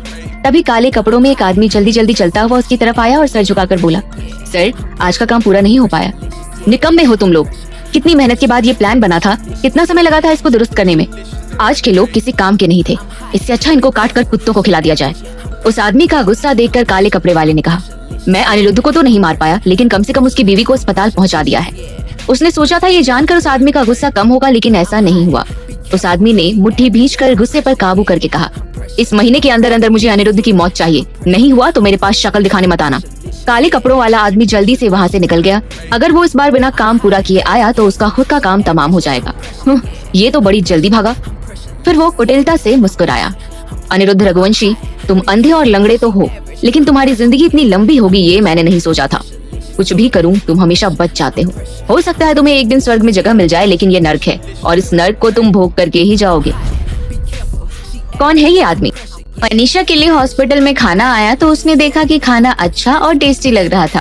उसने फौरन अटेंडेंट से कहकर अनिरुद्ध के लिए भी मंगवा लिया। यह देखकर अनिरुद्ध बहुत अम्यूज्ड हुआ और उसने कहा, मनीषा, आपको कोई भी अच्छी चीज दिखे तो आप हमारे लिए जरूर सोचती हैं। मनीषा ने अनिरुद्ध की तरफ देखा और कहा, क्यों, आपको अच्छा नहीं लगता मैं आपकी फिक्र करती हूँ? अच्छा लगता है, लेकिन अजीब भी कि कोई इतना सेल्फलेस कैसे हो सकता है। अपनी तकलीफ में भी दूसरों के बारे में सोचना ये एक बहुत बड़ी क्वालिटी है मनीषा, और सच कहूँ तो मुझे अब आदत ही नहीं रही। ये बोलते बोलते अनिरुद्ध अचानक खामोश हो जाता है। अनिरुद्ध को इस तरह उदास देखकर मनीषा का दिल चाह रहा था कि वो अनिरुद्ध को अपनी बाहों में भर ले। सॉरी, मैंने अनजाने में आपका दिल दुखाया, मनीषा ने कहा। अनिरुद्ध अपने ख्यालों से बाहर आते हुए मनीषा से मस्ती भरी टोन में कहता है, डोंट बी सिली, लेकिन हमारा मन कर रहा है कि हम आपको इनाम दें। ओह नो, मुझे कुछ नहीं चाहिए प्लीज, मेरे पास। मनीषा बोली, किस भी नहीं चाहिए? अनिरुद्ध ने पूछा। ये सुनकर मनीषा का चेहरा लाल हो गया था। इससे पहले कि वो कुछ बोलती, डॉक्टर अपनी टीम के साथ राउंड्स पर आ गए। डॉक्टर ने मनीषा को चेक किया और अनिरुद्ध से कहा कि मनीषा अब ठीक है और कोई चिंता की बात नहीं है। यह सुनकर अनिरुद्ध का मूड और भी अच्छा हो गया। डॉक्टर्स के जाने के बाद अनिरुद्ध व्हीलचेयर पर बैठे हुए ही मनीषा की तरफ आगे झुका। मनीषा ने उसके मुंह पर अपना हाथ रख दिया और शर्मा के पीछे हट गई। आप क्या कर रहे हैं कि हॉस्पिटल है? इनाम दे रहा था, अनिरुद्ध ने कहा। अनिरुद्ध ने अपने मुंह पर रखे मनीषा के हाथ को पकड़ लिया और हथेली पर धीरे से किस कर दिया। मनीषा के अंदर एक बिजली सी दौड़ गई। सोच लीजिए, घर पहुंच गए तो आपका इनाम दुगना कर दिया जाएगा, अनिरुद्ध ने कहा। उन्हें हनीमून पर जाना था। अनिरुद्ध इस बात को लेकर दुखी होगा, ऐसा सोचकर मनीषा ने अनिरुद्ध का माइंड डाइवर्ट करने की कोशिश करते हुए कहा, हम लोग जब भी हनीमून का प्लान करते हैं कुछ न कुछ गड़बड़ हो ही जाती है। ऐसा करते हैं, कुछ दिनों के लिए रुक ही जाते हैं, जब तक आपका पैर और आंखें ठीक ना हो जाएं। अनिरुद्ध ने मनीषा की तरफ हैरानी से देखा और अपना सर हिलाया। ये लड़की अभी भी मेरे बारे में सोच रही है। ऐसा किया तो पता है कितने दिन लगेंगे, अनिरुद्ध बोला। मनीषा को लगा अनिरुद्ध ठीक ही कह रहा था। उसे ठीक होते होते महीनों लग सकते थे। उसके बाद ये हनीमून नहीं कहलाएगा। उसने जल्दी से दूसरा उपाय सोचा और कहा, बुआ जी ने कहा था आपके दादाजी की बरखी के बाद सबको बुलाकर शादी या रिसेप्शन जैसा कुछ करेंगे, तो उसके बाद चलते हैं। अनिरुद्ध ने सोचा कि डॉक्टर ने वैसे भी अभी मनीषा को आराम करने की सलाह दी है। अगर वो कुछ दिनों बाद जाएंगे तो मनीषा उस टाइम तक पूरी तरह ठीक भी हो जाएगी। ठीक है, हम एक समझदार पति की तरह अपनी पत्नी की बात मान लेते हैं, अनिरुद्ध ने कहा। मनीषा ने अपना हाथ अनिरुद्ध के हाथों से खींचते हुए कहा, हाँ ये सही रहेगा, मैं ऑफिस भी दोबारा ज्वाइन कर लूंगी। अगर आपको इसमें खुशी मिलती है तो आप ऑफिस जाएं, लेकिन हम चाहते हैं कि आप कभी काम न करें, आप आराम करें। मनीषा जानती थी कि अनिरुद्ध हर तरह से उसका ख्याल रखना चाहता था, लेकिन वो अब कभी किसी पर डिपेंडेंट नहीं रहना चाहती थी। मुझे अपना काम करना अच्छा लगता है। संजीव के इंसिडेंट ने मुझे बहुत कुछ सिखा दिया है, मनीषा ने कहा। ये बात सुनकर मुझे बहुत खुशी हुई कि आप जिंदगी में होने वाले हादसों से कुछ सीख रही हैं। आप काम कर सकती हैं, लेकिन एक शर्त है, आप अपना ख्याल रखेंगी, अनिरुद्ध ने कहा। जरूर रखूंगी। तब तक अटेंडेंट खाने की एक ट्रे और ले आया। दोनों ने खाना खत्म किया। कुछ पलों के लिए मनीषा अपनी सारी परेशानियां भूल गई थी। वो इस पल को खोना नहीं चाहती थी। इतने में कैलाश आया और उसने अनिरुद्ध के कान में कुछ कहा। मनीषा, अब आप आराम कीजिए, हम ऑफिस से होकर आते हैं। जैसे ही दोनों बाहर आए, अनिरुद्ध ने कैलाश से पूछा, क्या तुमने मनीषा के लिए सिक्योरिटी बढ़ा दी है? जी, डबल कर दी है, कैलाश ने कहा। गुड। और हाँ, अगर मनीषा कभी एक्सीडेंट के बारे में पूछे तो कहना नॉर्मल एक्सीडेंट ही था, अनिरुद्ध ने कहा। जी सर। कैलाश ने अनिरुद्ध को कार के अंदर बिठाया और दोनों ऑफिस की तरफ चले गए। यहाँ हॉस्पिटल के रूम में मनीषा अनिरुद्ध के जाते ही अपने अंदर खालीपन महसूस करने लगी। वो हैरान थी कि अनिरुद्ध कुछ ही दिनों में उसके लिए कितना मायने रखने लगा था। तभी इनाया हाफती हुई अंदर घुसी और लगभग चिल्लाते हुए बोली, मुझे शिरीष ने बताया तू हॉस्पिटल में है, क्या हुआ? कार का एक्सीडेंट हो गया था, मनीषा ने हल्की आवाज करके कहा। क्या? Car accident? इनाया का चेहरा सफेद हो गया। वो मनीषा को ऊपर से नीचे देखने लगी और कहा, तू ठीक तो है? मुझे कुछ नहीं हुआ है, कोई भी सीरियस चोट नहीं है, बस ऑब्जर्वेशन के लिए रखा है मुझे यहाँ। सर में थोड़ी सी चोट लगी थी इसलिए, मनीषा ने इनाया से कहा। एक बात तो बता, तेरी इस रघुवंशी फैमिली में कार एक्सीडेंट कुछ ज्यादा ही नहीं होते? इनाया मनीषा के पास कुर्सी पर बैठते हुए बोली। ज्यादा मतलब? 2 हुए हैं, मनीषा ने हैरानी से कहा। अब एक्सीडेंट क्या 2-4 दर्जन होंगे? मनीषा इस बारे में बात नहीं करना चाहती थी। उसने बात बदलते हुए सवाल किया, ये बताओ ऑफिस में क्या चल रहा है? इनाया चुप हो गई एक पल के लिए, जैसे ऑफिस का तो वो भूल ही गई हो। सरेआम डकैती हो रही है ऑफिस में, इनाया ने गुस्से में कहा। क्या कह रही हो? तेरे डिजाइन्स को अपना बनाकर वो आंटी ने वाहवाही लूटी है। कोई बात नहीं, उनके भी तो इनपुट्स थे, मनीषा बोली। अरे तो क्या सारा क्रेडिट खा जाएगी? तूने जो सारा दिन बैठ के मेहनत की वो भी 2 बार, उसका क्या? इनाया का पारा चढ़ चुका था। कोई बात नहीं है, अभी तो मैं सीख ही रही हूँ। इनाया ने परेशान होकर मनीषा का सर ठोकने के लिए हाथ उठाया, पर याद आया उसे सर में ही चोट लगी है तो रुक गई। तो फिर नौकरी क्या करनी है? तू डिजाइन्स बनाकर दान कर दे, एक संस्था खोल ले। मनीषा ने हंसकर इनाया का हाथ पकड़ा और कहा, अच्छा अब और परेशान मत हो, तुम्हारा मूड ठीक करने के लिए एक अच्छी बात बताती हूँ। मिस्टर सिन्हा ने मुझसे कहा था कि जब मैं छुट्टी से वापस आऊंगी तो मुझे इंडिपेंडेंट प्रोजेक्ट देने का सोचेंगे। इनाया की आंखें फैल गईं। फिर वो खुशी से उछलते हुए बोली, क्या बात कर रही है? ये तूने मुझे पहले क्यों नहीं बताया? मैं तो उस प्रेमलता के टिफिन में कॉकरोच डालने वाली थी। दोनों हंसने लगे। जब तक तुम ऑफिस में हो मुझे किसी प्रेमलता का डर नहीं है, मनीषा ने कहा। बेशक, अब बता तेरा ज्यादा ख्याल कौन रखता है, मैं या अनिरुद्ध? इनाया ने टेढ़ी आंखों से देखते हुए पूछा। इस सवाल पर मनीषा फंस गई। क्या जवाब दे? अनिरुद्ध का सोचते ही वैसे भी उसकी धड़कनें बढ़ गई। इनाया को चिढ़ाने में मजा आ रहा था, इसलिए उसने कहा, रहने दे, जवाब ना ही दे तो अच्छा है, कहीं अनिरुद्ध का नाम ले लिया तो मेरा दिल टूट जाएगा। इधर रघुवंशी इंडस्ट्रीज के ऑफिस में डिपार्टमेंट हेड्स के साथ मीटिंग होने वाली थी। अनिरुद्ध अपनी व्हीलचेयर पर शांत बैठा था। टेबल के ठीक दूसरी तरफ अनिरुद्ध के सामने आज भरत था। कुछ समय पहले तक भरत के पिताजी वाइस प्रेसिडेंट की कुर्सी पर बैठते थे। उनकी उम्र बढ़ने के साथ अब धीरे धीरे भरत उनकी जगह सब कुछ संभालने लगा था। यहाँ सब लोग सिद्धार्थ का इंतजार कर रहे थे। कुछ देर बाद सिद्धार्थ आया और घमंड के साथ प्रेसिडेंट की कुर्सी पर बैठा। एक डिपार्टमेंट हेड ने रिपोर्ट देना शुरू किया। सर, दिल्ली के पास वाली जमीन का मुआयना किया हमने, उसमें पोटेंशियल तो बहुत है, कंपनी को बहुत फायदा हो सकता है, उसका ऑक्शन भी होने वाला है। आप बताएं कैसे आगे बढ़ना है? ये आदमी कंपनी में काफी दिनों से काम कर रहा था, सिद्धार्थ को जानता था, इसलिए कोई जरूरी डिसीजन खुद नहीं लेना चाहता था। सिद्धार्थ को पूरी रिपोर्ट में एक ही बात समझ में आई, बड़ा फायदा। वो अभी अभी इस ऊंचे ओहदे पर आया था, इसलिए जरूरी था कि अपना दबदबा बनाए। हमारा उसमें फायदा होना है तो ये जमीन तो हमें किसी भी कीमत पर लेनी होगी। किसी के पास कुछ अच्छे आइडियाज हैं?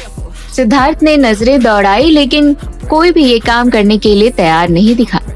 सिद्धार्थ की नजर भरत पर टिक गई और उसने कहा, भरत तुम लीड करो इसको। भरत को बलि का बकरा नहीं बनना था। वो मना करने ही वाला था कि अनिरुद्ध की आवाज आई, हमें ये जमीन ठीक नहीं लग रही है। सिद्धार्थ चिढ़ गया और उसने पूछा, अच्छा क्यों ठीक नहीं लग रही है? कुछ ज्यादा ही लोग इंटरेस्ट दिखा रहे हैं इसमें। इससे ज्यादा अनिरुद्ध ने एक्सप्लेन नहीं किया। इससे तो यही साबित होती है कि ये जमीन बहुत अच्छी है। सिद्धार्थ को शक हुआ कि अनिरुद्ध जानबूझकर ये डील खराब करना चाहता है। उसे लग रहा था कि अनिरुद्ध की कुर्सी उसे मिल गई है, इसलिए अनिरुद्ध बदला लेने के लिए एक बढ़िया डील को गलत बता रहा है। इस प्लॉट की लोकेशन बहुत अच्छी है, वहाँ से मेट्रो की लाइन भी गुजरेंगी। आसपास कमर्शियल हब बनता जा रहा है। इससे अच्छी डील क्या होगी? हमें ये जमीन लेनी ही है, किसी भी कीमत पर। सिद्धार्थ की बात सुनकर सब चिंतित हो गए। भरत ने प्रोजेक्ट हाथ में लेने से साफ इनकार कर दिया। मुझे एक जरूरी R&D के लिए यूरोप जाना है, मैं इसमें हाथ नहीं डाल सकता। भरत के जवाब से सिद्धार्थ का गुस्सा 7वें आसमान पर चढ़ गया। अगर मेरे दोनों भाइयों ने डिसाइड कर लिया है कि उन्हें साथ नहीं देना तो कोई बात नहीं, मैं यह डील खुद करूंगा। सिद्धार्थ ये बोलते हुए कुर्सी से उठा और चला गया। उसके बाद घबराकर डिपार्टमेंट हेड्स भी बाहर भागे।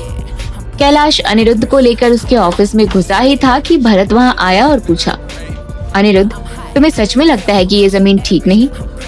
अनिरुद्ध मुस्कुराकर बोला, उस जमीन का वास्तु खराब है, पार्क के अलावा वहाँ कुछ भी नहीं चलेगा। तुम्हें विश्वास है इन सब में? भरत ने हैरान होकर पूछा। पहले नहीं था, लेकिन अब है। भरत को अब यकीन हो गया कि जमीन में कोई गड़बड़ जरूर है, लेकिन उसका ये छोटा भाई बहुत जिद्दी था। अगर नहीं बताना चाह रहा था कि क्या माजरा है तो नहीं ही बताएगा। तुम भी किसी R&D के लिए यूरोप नहीं जा रहे, हमें पता है। अनिरुद्ध हंसा। हाँ, मेरी गर्लफ्रेंड बहुत शिकायत कर रही है तो उसके साथ थोड़ा समय बिताना है, एकदम गंभीर चेहरे के साथ भरत बोला। और फिर मेरी कुंडली में लिखा है, ये 2 महीने मेरे लिए बहुत भारी हैं। मुझे इसमें कोई नया इन्वेस्टमेंट नहीं करना चाहिए, नहीं तो नुकसान हो जाएगा। इससे पहले कि उसकी इस बात पर अनिरुद्ध कुछ कहता, भरत बाय कहकर चला गया। उसके जाने के बाद कैलाश ने फौरन दरवाजा बंद किया और अनिरुद्ध से पूछा, सर, हमें जो खबर मिली है वो गलत तो नहीं होगी? अनिरुद्ध ने जवाब देने के बजाय पूछा, तुम्हें क्या लगता है? अगर खबर सही है तो इस डील से कंपनी को बहुत नुकसान होगा, और खबर गलत है तो जमीन अच्छी है, कंपनी को फायदा होगा और सिद्धार्थ की पोजीशन मजबूत हो जाएगी। कैलाश ध्यान से अनिरुद्ध के चेहरे को पढ़ने की कोशिश कर रहा था। जब से वो अनिरुद्ध के साथ काम कर रहा था, उसने देखा था कि वो बहुत तेज है। उसके सब फैसले बहुत ही सोचे समझे होते हैं। कुछ देर बाद अनिरुद्ध मुस्कुराया। खबर सही हो या गलत, जमीन की नीलामी तो होनी ही चाहिए। मतलब सर, सिद्धार्थ को यह जमीन खरीदने की बहुत इच्छा है तो हम उसकी मदद करेंगे, अनिरुद्ध ने कहा। कैलाश ने समझने की कोशिश की कि अनिरुद्ध क्या चाह रहा था, लेकिन अनिरुद्ध के चेहरे से कुछ भी पता नहीं चल रहा था। बहुत सोचने के बाद भी कैलाश समझ नहीं पाया कि मदद करेंगे का क्या मतलब है। अगर अनिरुद्ध ने सिद्धार्थ की मदद की और उसने जमीन खरीद ली, जमीन अच्छी निकली तो उसकी कंपनी पर पकड़ और भी मजबूत हो जाएगी। ये तो अपने पैरों पर कुल्हाड़ी मारने वाली बात थी। और अगर जमीन खराब निकली तो कंपनी को बहुत बड़ा नुकसान होगा, वो भी अच्छा नहीं था। दोनों ही तरफ कुछ न कुछ नुकसान था। इसलिए कैलाश समझ नहीं पा रहा था कि अनिरुद्ध इस वक्त क्या चाह रहा है। एक्सीडेंट के बाद कंपनी में अनिरुद्ध की हैसियत कम कर दी गई थी और अब ज्यादा जरूरी था कि कोई गलती ना हो, नहीं तो सबको लगेगा कि अनिरुद्ध में सच में पहले वाली बात नहीं रही। तो क्या करने? कैलाश इसी सोच में था कि अनिरुद्ध जमीन की डील पर क्या प्लान कर रहा है। ऑफिस का दरवाजा खुला और सिद्धार्थ आया। वो गुस्से में लग रहा था। सिद्धार्थ बाबू, कुछ पियेंगे? कैलाश ने सिद्धार्थ को देखते ही पूछा। खून पियेंगे तुम्हारा? सिद्धार्थ चिल्लाया। तुम्हें लगता है मेरे पास इतना बेकार का टाइम है? हाँ? कैलाश हाँ कहने ही वाला था, लेकिन उसने अपने आप को रोक लिया। उसने अनिरुद्ध को देखा तो वो बिल्कुल शांत बैठा था। कैलाश, यहाँ अभी तुम्हारी कोई जरूरत नहीं है, तुम जा सकते हो, अनिरुद्ध ने कहा। जी कहकर कैलाश फौरन वहां से निकल गया। उसके जाते ही सिद्धार्थ ने धड़ाम से दरवाजा बंद किया, फिर अनिरुद्ध के आगे जाकर खड़ा हो गया। तुमने सबके सामने मेरा विरोध क्यों किया? तुम्हारी कुर्सी मुझे मिल गई है इसलिए? सिद्धार्थ की आंखों में ऐसे अंगारे निकल रहे थे जैसे वो अनिरुद्ध को जलाकर राख कर देगा, लेकिन अनिरुद्ध के चेहरे पर बस एक हल्की सी मुस्कान थी। अनिरुद्ध के कुछ नहीं बोलने से सिद्धार्थ का गुस्सा और भी बढ़ता जा रहा था। तुम और भरत मेरे भाई होकर मेरे ही अगेंस्ट खड़े हो गए। तुम लोग समझते क्या हो? तुम्हारी मदद के बिना मैं ये कंपनी नहीं चला पाऊंगा। तुम लोग बिल्कुल गलत हो। मैं तुमसे अच्छा चला लूंगा और तुम हमेशा मेरे नीचे ही रहोगे। मेरी बराबरी मत करना। तुम कितना भी मेरे विरोध में काम करो, कुछ भी नहीं होगा। तुम प्रेसिडेंट हो, हम लोग वही करेंगे जो तुम चाहोगे, अनिरुद्ध ने बहुत शांति से कहा। सिद्धार्थ को इससे कोई फर्क नहीं पड़ा। तुम देखते जाओ मैं क्या से क्या बना देता हूँ रघुवंशी इंडस्ट्रीज को, कहकर सिद्धार्थ दंदनाते हुए कमरे से चला गया। अनिरुद्ध कुछ पल शांत बैठा रहा, उसे सिद्धार्थ से यूं लड़ना अच्छा नहीं लगता था। आखिर वो उसका जुड़वा भाई था। दुनिया के ये सबसे अलग भाई होंगे जो जुड़वा होते हुए भी हर मामले में इतने अलग थे। दोनों में इतने फासले हो गए थे कि पता ही नहीं चला। फिर वो मुस्कुरा कर बोला, देखते हैं रघुवंशी इंडस्ट्रीज को तुम कहां से कहां लेकर जाते हो। काम खत्म होते ही अनिरुद्ध ऑफिस से सीधा हॉस्पिटल के लिए निकल गया। कार में वो आंखें बंद करके बैठा था। रास्ते में वो ये सोच रहा था कि क्या इस बीच मनीषा ने उसे मिस किया होगा या नहीं। अपने आप को तसल्ली देते हुए अनिरुद्ध ने कहा, जरूर किया होगा। मनीषा सो रही होगी ये सोचकर अनिरुद्ध ने धीरे से मनीषा को पुकारा। कुछ जवाब नहीं आया। फिर उसने कैलाश से पूछा, मनीषा सो रही है क्या? कैलाश ने दरवाजे से हल्का झांक कर देखा। मनीषा अपने बेड पर बैठी थी। एक किताब खुली थी सामने और वो उसे हाथ से छू रही थी। दूसरे हाथ से उसने एक पाइप पकड़ी हुई थी जिससे एक स्लाइन बॉटल टंगी थी। कैलाश ये देखकर कंफ्यूज हो गया और उसने हैरान होकर कहा, सर, मैडम एक किताब को पानी चढ़ा रही है। कैलाश, अनिरुद्ध ने कहा। हाँ सर, नहीं सर, सॉरी, पानी तो मैडम को चढ़ रहा होगा। कैलाश की नजर बॉटल पर गई तो देखा वो खाली होने वाली थी। कैलाश अनिरुद्ध को छोड़कर अंदर दौड़ा। उसने रेगुलेटर एडजस्ट करके फौरन नर्स को बुलाया। अनिरुद्ध को उसकी बातों से समझ आ गया कि क्या हुआ। उसने अपनी व्हीलचेयर मनीषा के बेड के पास लगा दी। मनीषा अचानक इस अफरा तफरी से चौंक गई। फिर समझ आया तो उसने अनिरुद्ध और कैलाश को शुक्रिया कहा।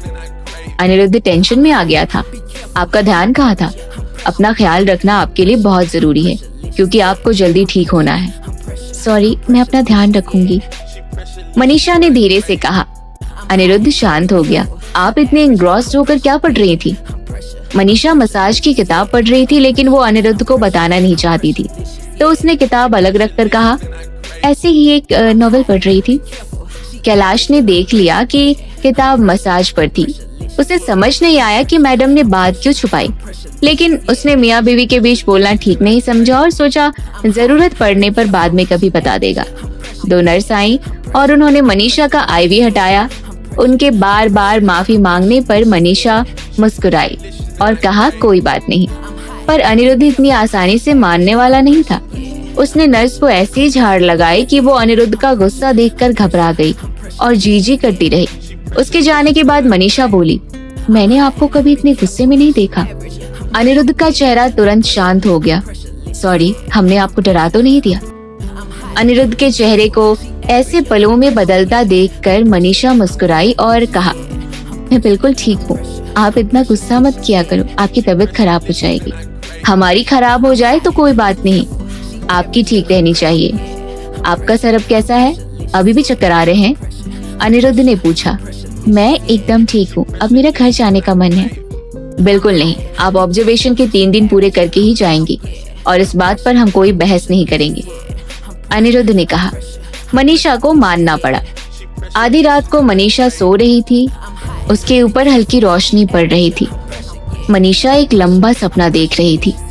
पहले तो उसका सपना बहुत अच्छा था, फिर डरावना हो गया। उसने फिर उसी नकाबपोश को अपने कमरे में देखा। वो आदमी मनीषा के ऊपर हंस रहा था। तुम जानना चाहती हो मैं कौन हूँ? तुम्हें हिम्मत है तो नकाब हटाओ, मनीषा चिल्लाई। उस आदमी ने हंसते हुए अपना नकाब हटा दिया। अंदर से वही जाना पहचाना चेहरा निकला। मैं सिद्धार्थ हूँ, लेकिन किसी को बताने की कोशिश की तो मैं तुम्हारी जान ले लूंगा। सपने में सिद्धार्थ मनीषा की तरफ बढ़ा तो वो चिल्लाई, सिद्धार्थ तुम ऐसा नहीं कर सकते। उसने हाथ पैर चलाए तो उसे हॉस्पिटल बेड से चोट लगी और नींद खुल गई। साथ ही अनिरुद्ध की भी नींद खुल गई। वो सोफा पर लेटा था। आपने बुरा सपना देखा? अनिरुद्ध ने पूछा। हाँ। अनिरुद्ध अपनी व्हीलचेयर पर चला गया और मनीषा के बेड के पास आया। हमारे पास आइए, उसने अपना हाथ आगे बढ़ाया। मनीषा धीरे से बेड से उतरकर अनिरुद्ध की बाहों में चली गई। अपना चेहरा अनिरुद्ध के गले से लगाकर उसने आंखें बंद कर ली। अनिरुद्ध उसकी पीठ धीरे धीरे सहलाता रहा। हम आपके पास हैं तो आपको डरने की कोई जरूरत नहीं, अनिरुद्ध बोला। अनिरुद्ध की खुशबू उसकी सांसों में घुल गई। उसके अंदर तक सुकून छा गया और फिर उसे नींद आने लगी। तब मनीषा अपने बेड पर जाकर सो गई। अनिरुद्ध शांत होकर उसके बेड के पास बैठा सोच रहा था। उसने साफ साफ सुना था मनीषा डर में सिद्धार्थ का नाम लेकर चिल्लाई थी। मनीषा को सिद्धार्थ से क्या डर था, कहीं ऐसा तो नहीं। अनिरुद्ध के दिमाग में बहुत सारी बातें चल रही थी। बार बार उसके कानों में मनीषा के सिद्धार्थ का नाम चिल्लाते हुए आवाज गूंज रही थी। जैसे जैसे रात गुजर रही थी वैसे वैसे अनिरुद्ध के चेहरे को परछाइयों ने ढक लिया था और पता नहीं चला वो क्या सोच रहा था। अगले दिन विनायक बाबू मनीषा से मिलने आए। उनको देखकर मनीषा को बहुत अच्छा लगा कि उस परिवार में कोई तो है जिसे उसकी फिक्र है। विनायक बाबू ने प्यार से उसके सर पर हाथ रखा, फिर कुछ देखकर वो चौंक गए और कहा, मनीषा बेटा ये क्या? अचानक रूम में अनिरुद्ध, कैलाश सब ने मनीषा की तरफ देखा। किस बात पर अनिरुद्ध के पापा चौंक गए थे ये जानने की कोशिश में। मनीषा ने देखा उनकी नजर उसके गले पर थी। ये क्या बेटा, तुमने वो पेंडेंट नहीं पहना जो मैंने तुम्हें दिया था? शायद इसलिए तुम्हारी सुरक्षा नहीं हो पाई। वो मेरी माँ ने तुम्हारे लिए ही छोड़ा था, तुम्हें उसको पहनना चाहिए, विनायक बाबू ने कहा। मनीषा को उस नीलम पेंडेंट की याद आई। उसने वो तोहफा रख तो लिया था पर पहना नहीं था। मनीषा को गहने पहनने का शौक नहीं था, ऊपर से वो महंगी चीज थी। उसे डर था कि कहीं गिर जाए या टूट जाए तो उसके ससुर को बुरा लग सकता है। उसे नहीं पता था कि विनायक जी ने उसे ये किसी खास वजह से दिया था। सॉरी पापा, वो बहुत कीमती था इसलिए मेरी हिम्मत नहीं हुई पहनने की, मनीषा ने कहा। विनायक बाबू मुस्कुराए। वो तुमसे ज्यादा कीमती तो नहीं है ना, हमारी बात मानकर उसे पहन लेना। अनिरुद्ध, तुम मनीषा को याद दिला देना। जी पापा, अनिरुद्ध ने मुस्कुराकर कहा। मनीषा ने अनिरुद्ध की तरफ देखा तो वो व्हाइट शर्ट में एकदम फ्रेश और हैंडसम लग रहा था। मनीषा को याद आया कि अभी कुछ समय पहले तक ही वो इस इंसान से कितना डरती थी, शादी नहीं करना चाहती थी, और आज उसको देखते ही मनीषा के दिल में सुकून छा जाता है। जब वो सामने नहीं होता तो वो उसके बारे में ही सोचती है और हर रात सिर्फ उसकी नजदीकी में वो चैन से सो पाती है। विनायक बाबू मनीषा के चेहरे के भाव देखकर मुस्कुराए। मनीषा बेटा, अब तुम जल्दी से ठीक हो जाओ, तुम्हारी बुआ जी शादी की रस्मों के लिए बेचैन है, तो मैंने सोचा है कि अगले महीने के अंत तक एक रीति रिवाज से शादी भी हो जाए और रिसेप्शन भी। मनीषा ने सोचा, अचानक पापा को शादी की कैसे याद आई? मनीषा को याद आया कि उसने अनिरुद्ध से कहा था कि शादी के बाद हनीमून जाएंगे। कहीं ऐसा तो नहीं कि उस वजह से अनिरुद्ध ने अपने पापा को याद दिलाया हो कि ये रस्म कर ही देते हैं। मनीषा ने खुश होकर सोचा। तुम दोनों को किसी तरह का टेंशन नहीं लेना है, सारी तैयारी हम लोग करेंगे, तुम दोनों बस रिलैक्स करो और एंजॉय करो, विनायक बाबू ने कहा। थैंक यू पापा। अनिरुद्ध तो मनीषा से भी ज्यादा खुश लग रहा था। विनायक बाबू थोड़ी देर बाद चले गए। उसके बाद कैलाश कुछ पोर्टफोलियो लेकर आया और कहा, मैडम ये कुछ लहंगे के डिजाइन हैं, आप पसंद कर लेंगी तो आपके लिए ऑर्डर हो जाएंगे। मनीषा हैरान थी कि इतनी जल्दी ये सब कैसे हो रहा है। उसने उलट पलट कर देखा तो हर लहंगा किसी न किसी फेमस डिजाइनर का था। उसने अनिरुद्ध से कहा, मेरे लिए तो कोई एक पसंद करना बहुत मुश्किल है, आप चूज कर देंगे? मनीषा को बोलते ही अपनी गलती का एहसास हुआ। उसने सोचा कि क्या वो सर की चोट से पागल हो गई है। अनिरुद्ध देख नहीं सकता था तो उसका लहंगा कैसे चूज करता। मनीषा ने फिर बात बदली, मेरा मतलब है आप क्या पहनेंगे वो बता दीजिए, तो मैं अपना लहंगा उससे मैच कर लूंगी। अनिरुद्ध हल्के से मुस्कुराया। आप बुक सी के पेज 16 पर जाइए, वो लहंगा आपको पसंद आएगा। मनीषा ने अनिरुद्ध का चेहरा ध्यान से देखा। जब लगा कि वो ये बात गुस्से में नहीं बोल रहा तो उसकी जान में जान आई। उसने वो पेज निकाला, उस पर हल्के आसमानी रंग का बहुत सुंदर लहंगा था। बहुत ही अच्छे सिल्क पर उम्दा कश्मीरी हाथ की कढ़ाई थी। फुल स्लीव्स की चोली के साथ धागे और सितारों से काढ़ा हुआ लंबा दुपट्टा था। मनीषा की आंखें खुली की खुली रह गईं। ये ट्रेडिशनल शादी के लहंगे जैसा चमकदार भड़कदार नहीं था और बिल्कुल मनीषा की पसंद से मेल खाता था। मनीषा हैरान थी और उसने कहा, ये बहुत ही सुंदर है, लेकिन आपने इसे कैसे पसंद किया? कैलाश बोला, अनिरुद्ध बाबू कुछ दिनों से आपके लिए लहंगा पसंद करना चाह रहे थे। हम रोज इन्हें फोटो देखकर बताते थे और सर एक लिस्ट बनाते थे। कितनी मेहनत लगी होगी अनिरुद्ध की इसमें, सोचकर मनीषा की आंखें भर आईं। अगर कैलाश यहाँ नहीं होता तो वो खुद अनिरुद्ध को गले लगाकर बताती कि उसे अनिरुद्ध की पसंद कितनी अच्छी लगी और वो कितनी लकी है कि उसे अनिरुद्ध जैसा पति मिला है। आप कितना करते हैं मेरे लिए, मैं तो कुछ नहीं करती हूँ, मनीषा ने कहा। अनिरुद्ध ने मुस्कुराकर अपना हाथ आगे बढ़ाया। मनीषा ने अपना हाथ उसके हाथों में दे दिया। हल्के हल्के उसके हाथ को सहलाते हुए अनिरुद्ध ने प्यार से कहा, आप हमारी पत्नी हैं, हम आपके लिए नहीं करेंगे तो किसके लिए करेंगे? आपको बदले में कुछ भी करने की जरूरत नहीं, लेकिन फिर भी आप कुछ करना चाहें हमारे लिए तो जल्दी से ठीक हो जाएं। मनीषा ने आखिर अस्पताल के 3 दिन पूरे कर ही लिए। वो रोज अपना खाना और दवाइयाँ सही से खाती थी और अनिरुद्ध रोज ऑफिस का काम खत्म करके ही उसके पास आता था। हर रात वो मनीषा के सोने तक उसके साथ रहता था। कभी बातें करते, कभी एक दूसरे की आंखों में देखते, और फिर इसी तरह अस्पताल छोड़ने का दिन भी आ गया। अस्पताल छोड़ने के नाम पर मनीषा बहुत खुश थी, लेकिन अंदर कहीं एक दहशत सी थी। उस घर में लौटने का मतलब था नकाबपोश की वापसी। क्या मनीषा का डर सही था? जिसका सब्सक्राइब करना रह गया वो जल्दी से सब्सक्राइब करे। और थैंक्स फॉर लिसनिंग। छोटों को प्यार, बड़ों को सम्मान। राधे राधे।